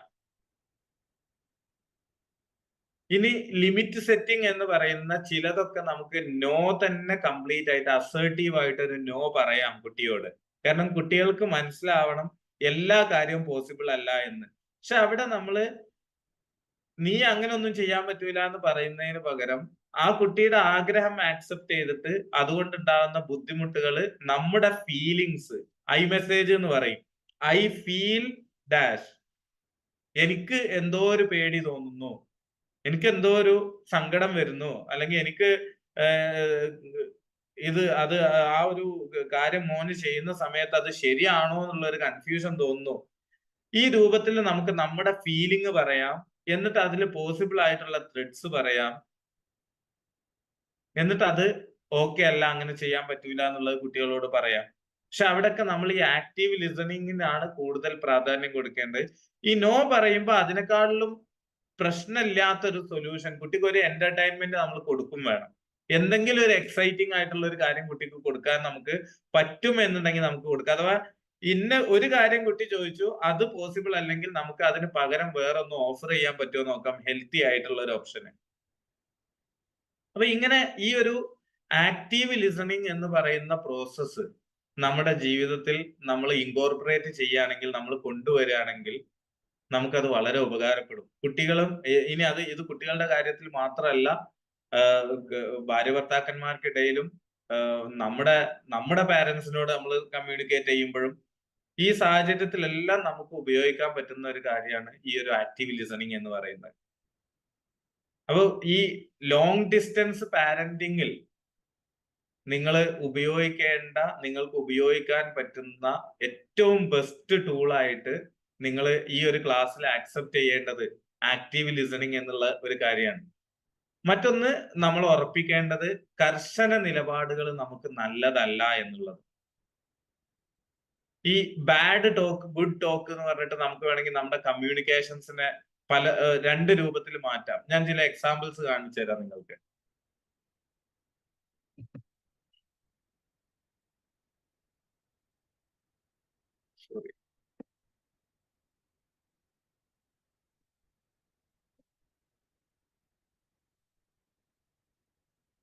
ഇപ്പം നമ്മള് മക്കളോട് കമ്മ്യൂണിക്കേറ്റ് ചെയ്യുന്ന സമയത്ത് നമ്മളെ അടുത്ത് ചിലപ്പം ചില ബാഡ് സ്പീക്ക് വരും, ബാഡ് കമ്മ്യൂണിക്കേഷൻ സ്റ്റൈൽ വരും.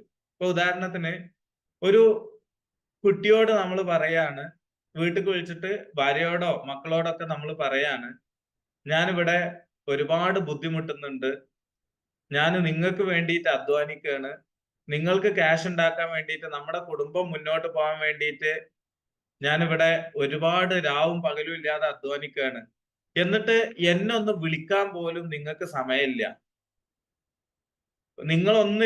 ഒന്ന് മക്കളൊന്ന് വിളിക്കണമെങ്കിൽ ഞാൻ കുറെ അങ്ങോട്ട് പറയണം എന്നൊക്കെ പറഞ്ഞിട്ട് നമ്മൾ മക്കളോട് പറയുന്ന ഒരു സ്റ്റൈലുണ്ട്. അഥവാ ഞാൻ ഇവിടെ അധ്വാനിക്കാൻ, ഞാനൊരു വിക്ടിം റോളിലേക്ക് മാറുകയാണ് ചെയ്യുന്നത്. ഞാനിവിടെ ഒരുപാട് അധ്വാനിക്കുകയാണ്, നിങ്ങൾക്ക് വേണ്ടിയിട്ടാണ് ഞാൻ ഇതൊക്കെ ചെയ്യുന്നത്, എന്നാലും എന്നെ നിങ്ങളൊന്നും വിളിക്കുന്നില്ല, എന്നെ വിളിക്കാൻ ആർക്കും സമയമില്ല എന്നൊക്കെ പറഞ്ഞിട്ട് നമ്മളൊരു വിക്ടിം റോളിലേക്ക് മാറുക. ഇത് യഥാർത്ഥത്തിൽ കുട്ടികളെ മുമ്പിൽ നമുക്കുള്ള റെസ്പെക്ട് നഷ്ടപ്പെടുന്ന കാര്യമാണ്. പക്ഷെ നമ്മൾ ഉദ്ദേശിക്കുന്നത് ഇത് ഇങ്ങനെ പ്രകടിപ്പിക്കുന്ന സമയത്താണ് മക്കൾക്ക് നമ്മളെ തിരിച്ചറിയാൻ കഴിയുക എന്നുള്ളതാണ്. ഈ ഒരു സ്റ്റൈലിന് പകരം നമുക്ക് ഉപയോഗിക്കാൻ പറ്റുന്നത്, നിങ്ങളെ ഞാൻ മിസ് ചെയ്യുന്നുണ്ട്, അല്ലെങ്കിൽ മക്കളെ ശബ്ദം ഒന്നും കേൾക്കായിട്ട് ഉപ്പാക്ക് ഒരു വിഷമം, എപ്പോഴെങ്കിലുമൊക്കെ സമയം ഉണ്ടാവുമ്പോ ഉപ്പാനെ വിളിച്ചാൽ ഉപ്പാക്ക് വലിയ സന്തോഷാവട്ടോ, നിങ്ങളെ വിളി ഇങ്ങനെ കേൾക്കാൻ കാത്തിരിക്കുകയാണ്, എനിക്ക് നിങ്ങളെ ശബ്ദം കേൾക്കാൻ വലിയ ആഗ്രഹമാണ് എന്നുള്ള ഇതിനെ നമുക്കൊരു ഗുഡ് സ്പീക്ക് ആയിട്ട് മാറ്റാൻ പറ്റും. ബാഡ് സ്പീക്കിന് പകരം ആദ്യത്തെ നമ്മളൊരു വിക്ടിമിന്റെ റോളില് നമ്മളൊരു ഇരയായി മാറുകയാണ്. ഇവിടെ നമ്മുടെ മക്കളോടുള്ള സ്നേഹം, അവരെ കേൾക്കാൻ, അവരെ കാണാൻ നമ്മൾ ആഗ്രഹിക്കുന്നു എന്നുള്ളതാണ് ഇവിടെ പ്രകടിപ്പിക്കുന്നത്. ഓക്കെ, ഇനി ഇതുപോലെ മറ്റൊരു എക്സാമ്പിൾ ആണ് ഞാൻ അടുത്തത് പറയുന്നത്. ഇപ്പൊ ഒരു കുട്ടിയോട് രക്ഷിതാവ് ഉപ്പ ഗൾഫിൽ നിന്ന് വിളിച്ച് പറയാണ്, എന്താ നിന്റെ അവസ്ഥ, നിനക്ക് മാർക്ക് തീരെ ഇല്ലല്ലോ, നിന്നൊക്കെ സ്കൂളിൽ പറഞ്ഞയച്ചിട്ട് എന്ത് കാര്യമാണ്, വെറുതെ എന്റെ ക്യാഷ് കളയാൻ വേണ്ടിയിട്ടാണ് എന്നെ കോളേജ് പറഞ്ഞയക്കണോ സ്കൂളിൽ പറഞ്ഞയക്കണോ എന്ന് പറഞ്ഞിട്ട് ഉള്ള ഒരു സ്റ്റൈല്, ഇതിനാണ് ബാഡ് സ്പീക്ക് എന്ന് പറയുന്നത്. ഞാൻ പറഞ്ഞത് നിങ്ങൾക്ക് മനസ്സിലായോ? ഉപ്പ പറയാണ്, നീ കോളേജിലൊന്നും തീരെ മാർക്കില്ലല്ലോ, നിന്നെ കോളേജ് പറഞ്ഞയച്ചിട്ട് വെറുതെ എന്റെ ക്യാഷ് പോവല്ലാതെ ഒരു കാര്യമില്ല. അതിനു പകരം കുട്ടിയോട് നമുക്ക് പറയാം, കുറച്ചും കൂടി നന്നായിട്ടൊക്കെ നിനക്ക് പെർഫോം ചെയ്യാൻ കഴിയും, എന്താണ് നിന്റെ ബുദ്ധിമുട്ട് എന്നുള്ളത് നമുക്കൊന്ന് നോക്കാം, എന്താണ് മോൻ, എന്താ പ്രയാസമുള്ളത്, പഠിക്കാൻ എന്താണ് ബുദ്ധിമുട്ടുള്ളത്. ഈ ഒരു സ്റ്റൈല് നമ്മൾ ഉപയോഗിച്ചു കഴിഞ്ഞാൽ കുട്ടികൾ നമ്മളോട് പറയാനും തയ്യാറാവും, നമ്മൾ അവരുടെ മുമ്പിൽ റെസ്പെക്ട്ഫുൾ ആവും. നേരത്തെ ആദ്യം പറഞ്ഞോടത്ത് വീണ്ടും നമ്മൾ വിക്ടിമാണ്, നമ്മൾ കരയാണ്, എന്റെ പൈസ വെറുതെ പോവാണ്, എന്റെ ക്യാഷ് വെറുതെ പോവാണ്, ഞാൻ വെറുതെ നിങ്ങൾക്ക് വേണ്ടി ഇടങ്ങാറാവുകയാണ്, നിന്നെ കൊണ്ട് ഒരു കാര്യമില്ല, നിന്നെ പറഞ്ഞയച്ചിട്ട് ഒരു കാര്യമില്ല. ഇതൊക്കെ കേട്ടാൽ മക്കൾക്ക് കുറ്റബോധം തോന്നും, അവർക്ക് സങ്കടം വരും, എന്നെ അവര് മനസ്സിലാക്കും, നാളെ മുതൽ അങ്ങ് പഠിക്കാൻ തുടങ്ങും. ഇതൊക്കെയാണ് നമ്മുടെ പ്രതീക്ഷ. പക്ഷെ ജസ്റ്റ് ഓപ്പോസിറ്റ് ആണ്. ഇങ്ങനെയൊക്കെ പറഞ്ഞു കഴിഞ്ഞാൽ ഉപ്പ ഒരു പാവം എന്ന് മാത്രല്ല, കുട്ടികൾക്ക് ഈ ഉപ്പാക്ക് എന്നെ പറ്റി ഒരു പ്രതീക്ഷയില്ല, ഞാൻ ഇനി നന്നാവാനൊന്നും പോകുന്നില്ല എന്ന് അവരും മനസ്സിലാക്കും.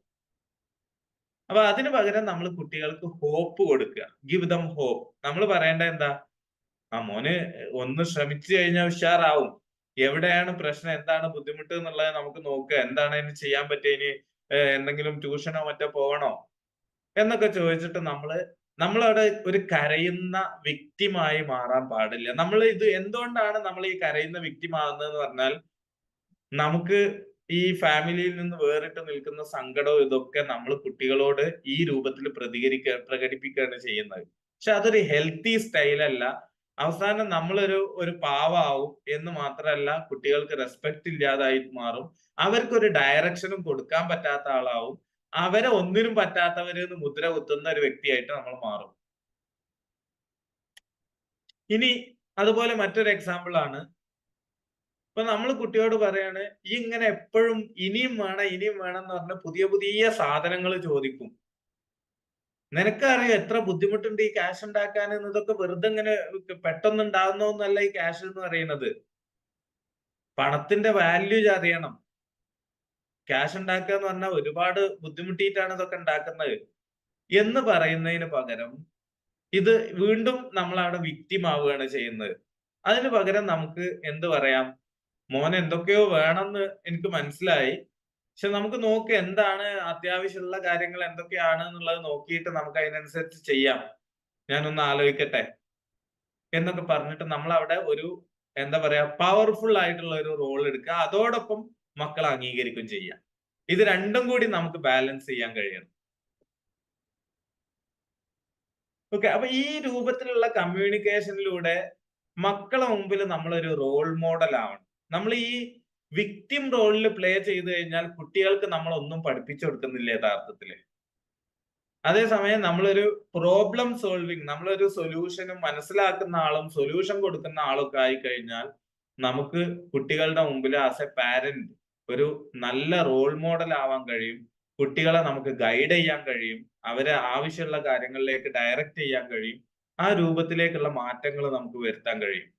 അപ്പൊ പ്രധാനമായിട്ടും നമ്മൾ ഈ കമ്മ്യൂണിക്കേഷൻ, ഇതാണ് ഇമ്പോർട്ടന്റ് ആയിട്ടുള്ള ഒരു കാര്യം. ആക്റ്റീവ് ലിസണിങ്, ഗുഡ് ടോക്ക്, ഇങ്ങനെയുള്ള കാര്യങ്ങൾ നമ്മുടെ കമ്മ്യൂണിക്കേഷനിൽ കൊണ്ടുവരിക. ലോങ് ഡിസ്റ്റൻസ് നമുക്ക് ആകെ നമ്മുടെ കയ്യിലുള്ള കമ്മ്യൂണിക്കേഷൻ മാത്രമാണ്. കമ്മ്യൂണിക്കേഷൻ ആണല്ലോ നമ്മുടെ ടൂള്. നമ്മൾ ലോകത്തെ എവിടെയാണെങ്കിലും നമുക്ക് ഉപയോഗിക്കാൻ പറ്റുന്ന ടൂളാണ് കമ്മ്യൂണിക്കേഷൻ. പ്രത്യേകിച്ച് ഇന്നത്തെ സാഹചര്യത്തിൽ നമുക്ക് വീഡിയോ കോൾ ചെയ്യാം, ടെക്സ്റ്റ് മെസ്സേജ് അയക്കാം, കീപ് കണക്റ്റഡ്. നമുക്ക് മക്കളുമായിട്ടും ഫാമിലി ആയിട്ടും വളരെ ഈസി ആയിട്ട് കണക്റ്റഡ് ആകാൻ പറ്റുന്ന ഒരു സാഹചര്യമാണ്. അപ്പൊ നമ്മുടെ കൂടെ 24 hours ഉള്ള ഒരു ടൂളാണ് കമ്മ്യൂണിക്കേഷൻ. ഈ കമ്മ്യൂണിക്കേഷൻ നമ്മൾ ഏറ്റവും ബെറ്റർ ആയിട്ടുള്ള ഒരു മാർഗത്തിലൂടെ ഉപയോഗിച്ചു കഴിഞ്ഞാൽ നമുക്ക് നമ്മുടെ ഫാമിലിയിൽ വളരെ റെസ്പെക്ട്ഫുൾ ആയിട്ടുള്ള ഒരു പൊസിഷൻ ഉണ്ടാവും. നമ്മുടെ മക്കളെ നമുക്ക് നല്ല രൂപത്തിൽ വളർത്താൻ കഴിയും. Any questions? ആർക്കെങ്കിലും എന്തെങ്കിലും ചോദിക്കാനുണ്ടോ? അല്ലെങ്കിൽ നിങ്ങളുടെ അഭിപ്രായങ്ങൾ എന്തെങ്കിലും പറയാനുണ്ടോ? അൺമ്യൂട്ട് ചെയ്തിട്ടുണ്ട്, ചോദിക്കാനുള്ളവർക്ക് ചോദിക്കട്ടെ.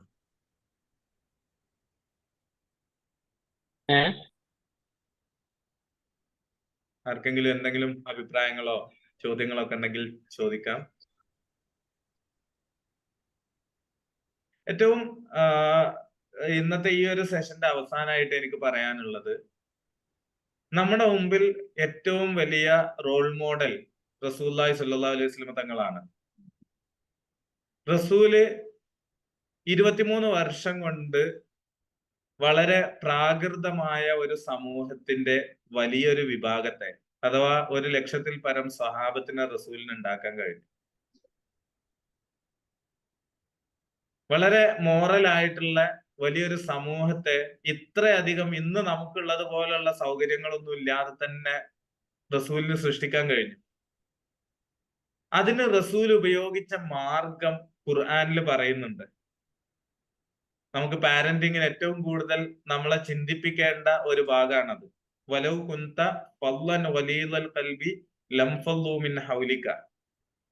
റസൂലിനോട് അല്ലാഹു സുബ്ഹാനഹു വ തആല പറഞ്ഞ ഒരു കാര്യമാണ്, തങ്ങളുടെ വളരെ മേലെയായ കാരുണ്യം, ആ ഒരു കാരണം കൊണ്ട് മാത്രമാണ് ഇത്രയും ആളുകളെ രക്ഷപ്പെടുത്താൻ കഴിഞ്ഞത്. റസൂലുള്ളാഹി സ്വല്ലല്ലാഹു അലൈഹി വസല്ലം തങ്ങളെ കർശന മനോഭാവമുള്ള ആളായിരുന്നെങ്കിൽ, അതാണ് വലൗ കുന്ത ഫളൻ വലീദൽ ഖൽബി, തങ്ങൾ ഒരു കർശന നിലപാടുള്ള ആളായിരുന്നെങ്കിൽ ലംഫളൂ മിൻ ഹൗലിക, എല്ലാവരും ചുറ്റുന്നു ഓടിപ്പോവുമായിരുന്നു, ആരും കൂടെ ഇരിക്കൂല. നേരെ മറിച്ച് ഇത് റഹ്മാനായ റബ്ബ് റസൂലിന് കൊടുത്ത വലിയൊരു സർട്ടിഫിക്കറ്റ് ആണ്. റസൂലിന്റെ അങ്ങേയറ്റത്തെ സ്വഭാവ മഹിമ കാരണമാണ് ആളുകൾ ചുറ്റും കൂടിയിരുന്നതും ആളുകളെ നന്നാക്കിയെടുക്കാൻ കഴിഞ്ഞതും. അല്ലാതെ ദേഷ്യപ്പെട്ടിട്ടോ കർശന നിലപാട് പുലർത്തിയിട്ടോ അല്ല ദീന് വളർത്തിയത്. ഒരു അറാബിയായ മനുഷ്യൻ പള്ളിയിൽ മൂത്രമൊഴിച്ചപ്പോ സ്വഹാബത്ത് അയാളോട് ദേഷ്യപ്പെട്ടു. അപ്പൊ റസൂല് പറഞ്ഞ അയാളോട് ദേഷ്യപ്പെടാൻ പാടില്ല. അയാൾക്ക് പള്ളിയിൽ മൂത്രമൊഴിക്കാൻ പറ്റില്ല എന്നുള്ളത് അയാൾക്ക് അറിയാത്തോണ്ടാണ് അയാൾ മൂത്രമൊഴിച്ചത്. നമ്മളത് പറഞ്ഞ് മനസ്സിലാക്കി കൊടുക്കുകയാണ് വേണ്ടത്. അപ്പൊ ഈ രൂപത്തിൽ വളരെ സംയമനത്തോടുകൂടി, വളരെ കാരുണ്യത്തോടുകൂടി ചുറ്റും ഇരിക്കുന്ന ആളുകളോട് പെരുമാറുമ്പോ സ്വഹാബത്തിന് റസൂലിന്റെ ചുറ്റൊന്നും പിരിഞ്ഞു പോകാൻ തോന്നൂല. എപ്പോഴും റസൂലിന്റെ കൂടെ ആളുണ്ടാവും. കാരണം അത്രയും അപ്രോച്ചബിൾ ആണ്, എന്തും പറയാൻ പറ്റും. അതാണ് റസൂലുള്ളാഹിന്റെ അടുത്ത് ശിക്കായത്തുകള്, സങ്കടങ്ങൾ ബോധിപ്പിക്കാൻ വേണ്ടി ആളുകൾ വന്ന ഒരുപാട് ഹദീസുകൾ നമുക്ക് കാണാൻ കഴിയും. സഹാബത്തിന്റെ ജീവിതത്തിൽ എന്ത് സംഭവിച്ചാലും അവർക്ക് അത് റസൂലിനോട് തുറന്നു പറയാനുള്ള ഒരു ധൈര്യം ഉണ്ടായിരുന്നു. ഇത് നമുക്കൊക്കെ നമ്മുടെ ചില ടീച്ചേഴ്സിനോടും ചില ഉസ്താദ്മാരോടൊക്കെ തോന്നാറുണ്ട്. അതിന്റെ അർത്ഥം എന്താ?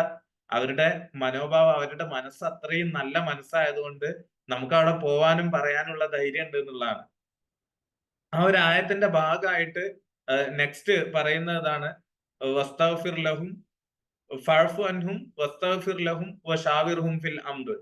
എന്നിട്ട് റസൂലിനോട് പറയാണ്, ഇതൊക്കെ പറഞ്ഞതിന് ശേഷം ഈ സാധാരണക്കാരായിട്ടുള്ള ആളുകൾ ദീനിലേക്ക് വരുമ്പോ അവരടുത്ത് എന്തെങ്കിലും മിസ്റ്റേക്കുകൾ വന്നു കഴിഞ്ഞാൽ അവർക്ക് അഫ്വ് ചെയ്ത് കൊടുക്കുക. എന്നിട്ട് അവർക്ക് വേണ്ടി അള്ളാഹിനോട് പൊറുക്കലിനെ തേടുക. പഠിച്ചവനെ, ഇവർ അറിവില്ലാത്തവരാണ്, അവരുടെ അടുത്ത് എന്തെങ്കിലും തെറ്റുകൾ വന്നിട്ടുണ്ടെങ്കിൽ നീ പുറത്തു കൊടുക്കണേ എന്ന് പറയാം. അള്ളാഹിനോട് ദുആ ചെയ്യുക, അവർക്ക് അഫ്വ് ചെയ്ത് കൊടുക്കുക. എന്നാൽ ഈ തെറ്റുകളും പ്രശ്നങ്ങളും സംഭവിക്കുന്ന ആളുകളെ പോലും വശാവിർഹും ഫിൽ അംർ, എന്തെങ്കിലും തീരുമാനം എടുക്കുമ്പോൾ അവരോടും കൂടി ഡിസ്കസ് ചെയ്തിട്ടേ ചെയ്യാൻ പാടുള്ളൂ. കാരണം അവർക്ക് തോന്നണം അവർക്ക് ഓരോരുത്തർക്കും പ്രാധാന്യം കിട്ടുന്നുണ്ട് എന്നുള്ളത്. ഇതാണ് നമുക്ക് കുടുംബജീവിതത്തിൽ അപ്ലൈ ചെയ്യാനുള്ള ഒരു പ്രധാന മെത്തേഡ്. നമ്മുടെ മക്കളുടെ അടുത്ത്, ഭർത്താവിന്റെ അടുത്ത്, ഭാര്യയുടെ അടുത്ത് തെറ്റുകൾ അഥവാ സംഭവിച്ചു കഴിഞ്ഞാൽ നമ്മളത് പുറത്തു കൊടുത്ത് പടച്ചവനോട് നമ്മൾ പൊറുക്കലിനെ തേടുക. അപ്പൊ പടച്ചവൻ നമ്മുടെ ദ്വാ സ്വീകരിക്കും. എന്നിട്ട് വീട്ടിൽ എന്തെങ്കിലും കാര്യങ്ങൾ നടക്കുമ്പോൾ, എന്ത് തീരുമാനങ്ങൾ എടുക്കുമ്പോഴും മക്കളെയും ഭാര്യയെയും എല്ലാവരെയും ഉൾപ്പെടുത്തി വശാവിർഹും ഫിൽ അംർ എന്ന് പറഞ്ഞിട്ടുള്ള ആ ഒരു കാര്യം ഉൾപ്പെടുത്തി ഡിസ്കസ് ചെയ്ത് കാര്യങ്ങൾ ചെയ്യുമ്പോൾ മക്കൾക്ക് തോന്നും ഞാനും ഇവിടെ വലിയ ആളാണ്, ഭാര്യക്ക് തോന്നും എന്നോട് ചോദിച്ചിട്ടേ ചെയ്യുള്ളൂ. ഈ ഒരു അന്തരീക്ഷം സൃഷ്ടിച്ചു കഴിഞ്ഞാൽ നമ്മുടെ കുടുംബം നമ്മുടെ നിയന്ത്രണത്തിലാവും. അതിനൊക്കെ നമുക്ക് വേണ്ടത് വളരെ സംയമനം പാലിക്കാനും വളരെ മേഴ്സിയോടുകൂടി, കാരുണ്യത്തോടുകൂടി കുടുംബത്തോട് ഇടപെടാനുള്ള ഒരു സ്കില്ല് നമുക്ക് ഉണ്ടാവുക എന്നുള്ളതാണ്. ഇപ്പൊ ഈ ഞാൻ ഇതും കൂടി പറഞ്ഞ് സ്റ്റോപ്പ് ചെയ്യാണ്. ഈ ഞങ്ങള് സൈക്കോളജിയിൽ പറയുന്ന ഒരു ഒബ്സസീവ് കമ്പൽസീവ് പേഴ്സണാലിറ്റി ഡിസോർഡർ എന്ന് പറഞ്ഞിട്ട് വളരെ വ്യാപകമായിട്ട് കാണാറുള്ള ഒരു മാനസിക രോഗമുണ്ട്. എന്താണ് ആ മാനസിക രോഗത്തിന്റെ പ്രത്യേകത എന്ന് പറഞ്ഞാൽ എല്ലാ കാര്യങ്ങളും കറക്റ്റ് ആയിട്ട് നടക്കണം. 7 മണിക്ക് എന്ന് പറഞ്ഞാൽ 7 മണിക്ക് നടന്നിട്ടില്ലെങ്കിൽ ഇയാൾക്ക് ആകെ ടെൻസ്ഡ് ആവും. 7:01 ആവാൻ പറ്റൂല. അതുപോലെ കുട്ടികളുടെ ഡ്രസ്സ് ഇന്ന അലമറയിൽ വെക്കണം എന്ന് പറഞ്ഞാൽ അത് അവിടെ തന്നെ വേണം. പുസ്തകങ്ങള് പഠിച്ചു കഴിഞ്ഞാൽ അത് കറക്റ്റ് ഒതുക്കി വെക്കണം. ഇങ്ങനെ എല്ലാം കൃത്യനിഷ്ഠത വേണം എന്ന് നിർബന്ധം പിടിക്കുന്ന ഒരു മാനസിക രോഗം. ഇതൊരു മാനസിക രോഗമാണ്, അല്ലാതെ നമുക്ക് കുടുംബജീവിതത്തിൽ അങ്ങനെ ഒരു കൃത്യനിഷ്ഠ ഒന്നും പാലിക്കാൻ കഴിയൂല. ഇങ്ങനത്തെ ഒരു കൃത്യനിഷ്ഠത മാനസിക രോഗമായി മാറുമ്പോൾ ഇവര് മക്കളോട് വളരെ കർശന നിലപാട് പുലർത്തും. അത് ചിലപ്പോ നിസ്കാരത്തിന്റെ കാര്യത്തിലായിരിക്കാം, നോമ്പ് നോൽക്കുന്നതിന്റെ കാര്യത്തിലായിരിക്കാം, ഔറത്ത് മറക്കുന്നതിന്റെ കാര്യത്തിലായിരിക്കാം, പഠിക്കുന്നതിന്റെ കാര്യത്തിലായിരിക്കാം. പലതിലും ഒരു അടി അങ്ങോട്ടും ഇങ്ങോട്ടും ഒരു ഫ്ലെക്സിബിലിറ്റിക്ക് തയ്യാറല്ലാതെ വളരെ കർശനമായിട്ടുള്ള നിലപാട് പുലർത്തുമ്പോൾ മക്കൾക്ക് മതം ഒരു ഭാരമായി വരും. ഞാൻ ഒരുപാട് വിദ്യാർത്ഥികളെ കാണുന്നതാണ് ഈ ഒരു അഡോളസന്റ് ഏജിലുള്ള. ഇപ്പം എന്റെ അടുത്ത് വളരെ റീസെന്റ് ഒരാഴ്ച പോലും ആയിട്ടില്ല ഒരു പെൺകുട്ടി, വളരെ ബ്രില്യന്റ് ആയിട്ടുള്ള ഒരു പെൺകുട്ടി എന്നോട് വന്ന് പറയുന്നത്, ഞാന് ചാൻസ് കിട്ടിയ എന്റെ ഔറത്ത് എന്റെ ഹിജാബൊക്കെ ഞാൻ ഒഴിവാക്കും, കാരണം വീട്ടിൽ നിന്ന് ഹിജാബ് ഉപയോഗിച്ചിട്ടില്ലെങ്കിൽ എന്നെ കൊല്ലും എന്നുള്ളതാണ് എന്റെ ഉപ്പാന്റെ മനോഭാവം. ആ ഉപ്പ ഉമ്മയെ അടിക്കുന്നത് സ്ഥിരമായിട്ട് ഞാൻ കാണാറുണ്ട്. അപ്പൊ ആ ഉപ്പാന്റെ ദീൻ എന്തായാലും ശരിയായ ദീനല്ല എന്ന് എനിക്ക് ഉറപ്പുണ്ട് എന്നുള്ളതാണ് ഈ കുട്ടിയുടെ വാദം. കാരണം ഈ കർശന നിലപാട് പുലർത്തുന്നവരുടെ സ്വഭാവം എങ്ങനെ ആയിരിക്കും? ആ ഒരു രൂപത്തിൽ നമുക്ക് ധാർമ്മികത വളർത്തിയെടുക്കാൻ കഴിയില്ല. നമ്മൾ ഈ ആക്റ്റീവ് ലിസണിങ്ങും ഗുഡ് സ്പീക്കും നല്ല കമ്മ്യൂണിക്കേഷൻ മെത്തേഡും റസൂൽ ഉപയോഗിച്ച സ്റ്റൈലും ഈ ഒരു സ്റ്റൈലിലൂടെ പോകുമ്പോഴേ നമുക്ക് കുടുംബത്തെ രക്ഷിക്കാൻ കഴിയുള്ളൂ. പ്രത്യേകിച്ച് ഇന്നത്തെ സാഹചര്യത്തിൽ നമ്മുടെ മക്കൾ വളരെ ഇന്നോവേറ്റീവ് ആണ്, നല്ല ബുദ്ധിയുള്ളവരാണ്, നല്ല കഴിവുള്ളവരാണ്, സ്മാർട്ടാണ്. അവർക്ക് എങ്ങനെയാണ് നമ്മളെ മാനിപ്പുലേറ്റ് ചെയ്യുക, നമ്മളെ പറ്റിക്കുക എന്നുള്ളതൊക്കെ അവർക്ക് അറിയാം. അതുകൊണ്ട് കർശന നിലപാട് പുലർത്തിയാൽ നമുക്ക് എല്ലാം നഷ്ടാവും. സ്നേഹത്തോടെ നല്ല രൂപത്തിൽ ആ ഉദ്ഉ ഇലാ സബീലി റബ്ബിക ബിൽ ഹിക്മതി വൽ മൗഇദത്തിൽ ഹസന വജാദിൽഹും ബില്ലതി ഹിയ അഹ്സൻ. നമ്മള് മതപ്രബോധനം നടത്തുമ്പോഴും ഏറ്റവും മാന്യമായ രൂപത്തിലെ ആളുകളോട് കാര്യങ്ങൾ പറയാൻ പറ്റുള്ളൂ. വളരെ എംപതറ്റിക് ആയിട്ട് ആളുകളുടെ മനോഭാവം മനസ്സിലാക്കിയിട്ട് അവരുടെ വിഷമങ്ങളും സാഹചര്യങ്ങളും മനസ്സിലാക്കിയിട്ട് അവരോട് ഉപദേശിക്കാൻ പാടുള്ളൂ. ഈ ഒരു രൂപത്തിൽ ഈ ഒരു സ്റ്റൈല് നമ്മൾ ഉപയോഗിക്കുക എന്നുള്ളതാണ്. പക്ഷെ അതേസമയം നമ്മൾ പലപ്പോഴും നല്ലവരാവാൻ വേണ്ടിയിട്ട് കർശന നിലപാട് പുലർത്തുമ്പോൾ അവസാനം എല്ലാം കൂടി നഷ്ടപ്പെടുന്ന ഒരു സാഹചര്യം ഇന്നത്തെ സിറ്റുവേഷനിൽ നമ്മൾ വളരെ വ്യാപകമായിട്ട് കാണുന്നു. കാരണം ഇപ്പൊ ദീന് പറഞ്ഞു കൊടുക്കുന്ന കുട്ടികളെ നന്നാക്കുന്ന നമ്മള് ആ കുട്ടീന്റെ ഉമ്മാനെ ഒരു വട്ടം അടിച്ചു കഴിഞ്ഞാൽ അല്ലെങ്കിൽ ചീത്ത പറഞ്ഞു കഴിഞ്ഞാൽ മോശമായിട്ടുള്ള രൂപത്തിൽ നമ്മൾ ചെറിയ രൂപത്തിലുള്ള ഫാമിലി ഇഷ്യൂസ് ഒക്കെ വളരെ നോർമലാണ്, അതുകൊണ്ടൊന്നും വലിയ പ്രശ്നങ്ങൾ ഉണ്ടാകാൻ പോകുന്നില്ല. പക്ഷെ മോശമായിട്ടുള്ള വാക്കുകളും മോശമായിട്ടുള്ള പ്രകൃതങ്ങളും പ്രത്യേകിച്ച് ഫിസിക്കൽ അബ്യൂസ്, ശാരീരികമായിട്ടുള്ള പ്രഹരങ്ങളൊക്കെ നമ്മളടുത്തുനിന്ന് കുട്ടി കണ്ടാൽ പിന്നെ നമ്മൾ പറയുന്ന ദീന് കുട്ടിക്ക് ഇഷ്ടമല്ലാത്ത ദീനായി മാറും.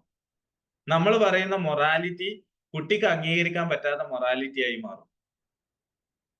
ഓക്കെ, സോ ഈ ഇന്നത്തെ ക്ലാസ്സിന്റെ ഒരു കൺക്ലൂഷൻ എന്ന് പറയുന്നത്, ഇന്നത്തെ നമ്മുടെ ഈ ഒരു ഡിസ്കഷന്റെ കൺക്ലൂഷൻ എന്ന് പറയുന്നത്, നമുക്ക് ഏറ്റവും നല്ല സ്വഭാവം കാഴ്ചവെച്ചുകൊണ്ട് നല്ല രക്ഷിതാവാകാൻ കഴിയുക എന്നുള്ളതാണ്. കമ്മ്യൂണിക്കേഷൻ ആണ് നമ്മുടെ ഏറ്റവും വലിയ ടൂൾ.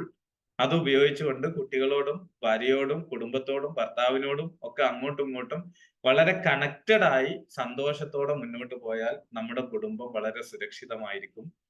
നമ്മുടെ സമയം ഒരുപാട് വൈകിയത് കൊണ്ട് ഞാൻ ഇനി അധികം ചോദ്യങ്ങളിലേക്കും ഡിസ്കഷനിലേക്കും പോകാൻ സമയമുണ്ടെന്ന് എനിക്ക് തോന്നുന്നില്ല. നമുക്ക് ഇൻഷാ അല്ലാ ഇവിടെ വൈൻഡപ്പ് ചെയ്യാം. അസ്സലാമു അലൈക്കും. 1-2 ചോദ്യങ്ങൾ ചാറ്റിൽ വന്നിട്ടുണ്ട് സാറ്. ഇവിടെയുള്ള എക്സ്പേർട്സ് ആയിട്ടുള്ള പ്രവാസികളായിട്ടുള്ള പാരൻസ് ഇവിടെ ഉണ്ട്. അവരുടെ മക്കൾ +2 ഡിഗ്രി ഒക്കെ ആയിട്ട് അത് വിദൂര വിദ്യാഭ്യാസമൊക്കെ ആയിട്ട് നാട്ടിലുണ്ട്. അപ്പൊ അവരെ നിയന്ത്രിക്കുന്നതിലുള്ള ഒരു ഹിക്മത്തില് ഒരു കൺഫ്യൂസ്ഡ് ആയിട്ടുള്ള ഒരുപാട് പാരൻസ് പ്രവാസികളായിട്ട് ഒരു കോമൺ ആയിട്ട് ക്വസ്റ്റ്യൻ വന്നിട്ടുണ്ട്. ഓക്കെ, എനിക്ക് തോന്നുന്നത് നമ്മൾ ഇതുവരെ ഡിസ്കസ് ചെയ്ത് തന്നെയാണ് അതിനുള്ള സൊല്യൂഷൻ എന്നുള്ളതാണ്. അഥവാ അഡോളസൻസുമായിട്ടൊക്കെ നമ്മൾ ഇന്ററാക്ട് ചെയ്യുന്ന സമയത്ത് പ്രത്യേകിച്ച് അവരുടെ മാനസികാവസ്ഥയെ നമ്മൾ മനസ്സിലാക്കുക. പിന്നെ എന്താ പറയാ, നമ്മൾ കുട്ടികളോട് വളരെ ക്ലോസ് റിലേഷൻഷിപ്പ്, ഈവൻ നമ്മൾ കുട്ടികളെ ഹഗ് ചെയ്യുക, കുട്ടികളെ സ്നേഹത്തോടെ വിളിക്കുക, സംസാരിക്കുക, ഇങ്ങനെയുള്ള കാര്യങ്ങളൊക്കെ ചെയ്തുകൊണ്ട് ആ ഒരു ആക്റ്റീവ് ലിസണിങ്, അവരുടെ പ്രോബ്ലംസിനെ, അവരുടെ പ്രശ്നങ്ങളെ, അവരുടെ കൺസേൺസിനെ, അവരുടെ പെരുമാറ്റങ്ങളെ അവരുടെ കാഴ്ചപ്പാടിൽ നിന്നുകൊണ്ട് അവർക്ക് അതാണ് ശരി എന്നുള്ളത് ആദ്യം അംഗീകരിച്ച് പിന്നെ നമ്മുടെ കാഴ്ചപ്പാടും നമ്മുടെ ഫീലിംഗും അവരോട് പറയുക, നമ്മൾ അവരെ രക്ഷപ്പെടുത്തുക എന്നുള്ളതാണ് ചെയ്യേണ്ടത്. പിന്നെ നമുക്ക് പോസിബിൾ അല്ലാത്ത സിറ്റുവേഷൻ വരുമ്പോ കുട്ടികളില് ഇപ്പം ഏതെങ്കിലും രൂപത്തിലുള്ള വളരെ മോശമായിട്ടുള്ള പെരുമാറ്റങ്ങള്, അഡിക്ഷൻസ്, ഇപ്പം ഡ്രഗ്സ്, ആൽക്കഹോൾ അല്ലെങ്കിൽ മോശമായിട്ടുള്ള റിലേഷൻഷിപ്പ്, ഇങ്ങനെയുള്ള കാര്യങ്ങളൊക്കെ വരുമ്പോ ഈ മെത്തേഡുകൾ കൊണ്ടും ഇഫക്റ്റീവ് ആകുന്നില്ലെങ്കിൽ നമ്മൾ ഒരു പ്രൊഫഷണൽ ഹെൽപ്പ് തേടുക. ഇപ്പം സൈക്കോളജിക്കൽ കൗൺസിലിങ്ങിലൂടെയും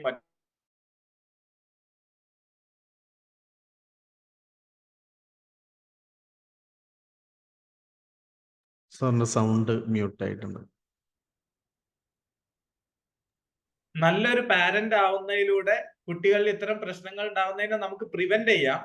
എന്നാലും ചില സമയത്ത് ഇനിയിപ്പോ നമ്മൾ എത്ര നല്ല പാരന്റ് ആയാലും കുട്ടികളുടെ പിയർ ഗ്രൂപ്പിൽ ഉണ്ടാവുന്ന ഇൻഫ്ലുവൻസും മറ്റും കാരണം കുട്ടികൾ വഴി തെറ്റുമ്പോൾ അവരെ വീണ്ടും നമ്മൾ വഷളാക്കാതിരിക്കുക. പഴയ കാലത്തൊക്കെ ഈ പ്രണയത്തിലൊക്കെ പെട്ട് കഴിഞ്ഞാൽ സ്കൂളിൽ നിന്നുണ്ട് കുട്ടികളെ ഒരുമിച്ച് പ്രിൻസിപ്പളെ റൂമിലേക്ക് കൊണ്ടുവരലും മറ്റു കുട്ടികളൊക്കെ കൂട്ടം കൂടി നിൽക്കലും അതൊരു സെലിബ്രേഷൻ ചെയ്യലും, അതൊക്കെ വളരെ മോശമായിട്ടുള്ള ഒരു സാഹചര്യമാണ്. ഇത്തരം പ്രശ്നങ്ങളൊക്കെ വരുമ്പോൾ കുട്ടികളുടെ അഭിമാനവും അവരുടെ പ്രൈവസിയും നഷ്ടപ്പെടാതെ നമ്മൾ ഇത്തരം കാര്യങ്ങൾ ഡീൽ ചെയ്യണം. കാരണം അവരൊക്കെ ഇതിന്ന് പുറത്തു വരും. ഈ മക്കൾ എത്ര മോശമായിട്ടുള്ള പ്രശ്നങ്ങളിൽ പെട്ടുപോയി കഴിഞ്ഞാലും, എത്ര മോശമായ അഡിക്ഷനിൽ പെട്ടുപോയി കഴിഞ്ഞാലും അവരൊക്കെ നമുക്ക് പുറത്തു കൊണ്ടുവരാൻ കഴിയും, ഒരു സംശയമില്ല. പക്ഷെ അവരെ വഷളായത് നമുക്ക് തിരിച്ചെടുക്കാൻ ചിലപ്പോൾ ബുദ്ധിമുട്ടാകും. അപ്പൊ അവരെ എംബാരസ്ഡ് ആവാതെ വഷളാവാതെ സൂക്ഷിക്കുക. പ്രശ്നങ്ങൾ കണ്ടെത്തി കഴിഞ്ഞാൽ ആദ്യം നമ്മുടെ പാരന്റിങ്ങിലൂടെ അവരെ രക്ഷപ്പെടുത്താൻ നോക്കുക. അങ്ങനെ പറ്റുന്നില്ല എന്നുണ്ടെങ്കിൽ നമ്മൾ കൗൺസിലിങ്ങോ മറ്റോ മെത്തേഡുകൾ ഉപയോഗിച്ച് പ്രൊഫഷണൽ ഹെൽപ്പോട് കൂടി അവരെ രക്ഷപ്പെടുത്തുക എന്നുള്ളതാണ്. ഓക്കെ, ഇനി ഒരുപാട് ക്വസ്റ്റ്യൻസ് ഉണ്ട്. അതിനകത്ത് പ്രൈവറ്റ് ആയിട്ട് വന്ന ഒരു കോമൺ ഒരു ക്വസ്റ്റ്യൻ ഉണ്ട്. അതായത് ഇലുമിനാറ്റി എന്ന് പറയുന്ന ഒരു സബ്ജക്റ്റിനെ കുറിച്ച് ചോദിച്ചിട്ടുണ്ട്. അതായത് ഈ ഔട്ട് ഓഫ് സിറ്റികളിലൊക്കെ പഠിക്കുന്ന കോളേജുകളിലുള്ള കുട്ടികളിൽ ഈ എക്സാം പാസ്സാവാനൊക്കെ ആയിട്ട് ഇലുമിനാറ്റി പോലത്തെ തലയോട്ടി അതല്ലെങ്കിൽ 666 നമ്പേഴ്സ് അതിനെ ആരാധിക്കുന്ന, അതിലൂടെ ഒരു എക്സാം പാസ്സാവുന്ന രൂപത്തിലേക്ക് പോയിട്ട് അഡിക്റ്റ് ആയിട്ടുള്ളൊരു അവസ്ഥ അത് ഗൾഫിലുള്ള സ്കൂൾ കുട്ടികളിലും വരുന്നുണ്ട് എന്ന് പറയുന്നത്, അതിന്റെ ഒരു പരിഹാരത്തെ കുറിച്ച് ചോദിക്കുന്നുണ്ട് സാർ. അതെ അതെ, ഇത് നമ്മൾ കുറച്ച് വിശാലമായിട്ട് ഡിസ്കസ് ചെയ്യേണ്ട വിഷയമാണ്. നമുക്ക് എന്ത് ചെയ്യാന്ന് പറഞ്ഞാല് ഇപ്പൊ ഇങ്ങനെ ഒരു ക്ലാസ് കഴിയുമ്പോൾ ആളുകളിൽ ഉണ്ടാവുന്ന കൂടുതൽ കൺസേൺസ് നമ്മൾ കുറെ സൊല്യൂഷൻസ് ഇപ്പം ഡിസ്കസ് ചെയ്തു. ഇനി ഈ സൊല്യൂഷൻസ് അപ്ലൈ ചെയ്യുക, അതോടൊപ്പം ഈ കൺസേൺസ് നമ്മൾ കളക്ട് ചെയ്തുകൊണ്ട് അത് ബേസ് ചെയ്തിട്ട് നമുക്ക് വേറെയും പ്രോഗ്രാംസ് എക്സ്പേർട്സിനെ കൊണ്ട് കണ്ടക്ട് ചെയ്യുക എന്നുള്ളതാണ് ഒരു സൊല്യൂഷൻ. പിന്നെ പ്രധാനമായിട്ടും നമ്മൾ ശ്രദ്ധിക്കേണ്ട കാര്യം, ഇപ്പോ കുട്ടികളിൽ നമ്മൾ നല്ലൊരു റിലേഷൻഷിപ്പ് എസ്റ്റാബ്ലിഷ് ചെയ്ത് കഴിഞ്ഞാൽ കുട്ടികൾ എവിടേക്ക് പോകുന്നു എന്നുള്ളത് നമ്മൾ അറിയും. It works like A GPS. നമ്മള് നല്ല ബോണ്ട് കുട്ടികളിൽ നമ്മൾ ഡെവലപ്പ് ചെയ്ത് കഴിഞ്ഞാൽ കുട്ടികൾ എന്ത് ഡയറക്ഷനിൽ പോകണം എന്നുള്ളത് നമുക്ക് വളരെ ക്ലിയർ ആവും.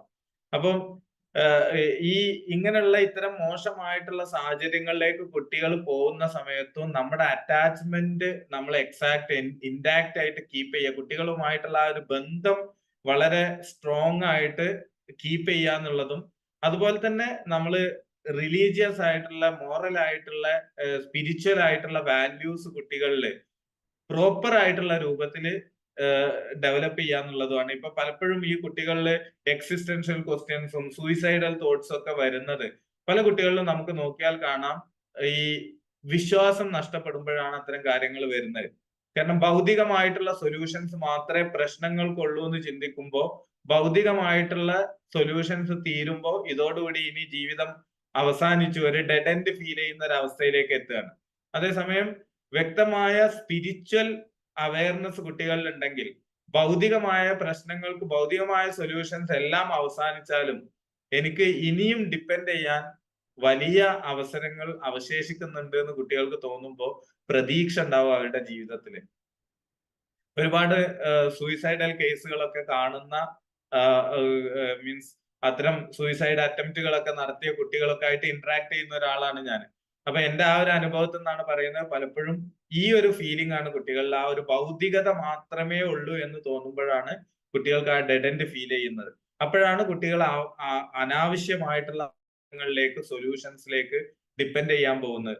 അപ്പൊ നമ്മള് ഈ രക്ഷിതാക്കളെ സംബന്ധിച്ചിടത്തോളം പുതിയ ലോകത്തിന്റെ പുതിയ വെല്ലുവിളികൾ ഡീൽ ചെയ്യാൻ കുട്ടികളെ നന്നായിട്ട് എഡ്യൂക്കേഷൻ കൊടുക്കുക എന്നുള്ളതാണ് അവരുടെ ഒരു സൊല്യൂഷൻ.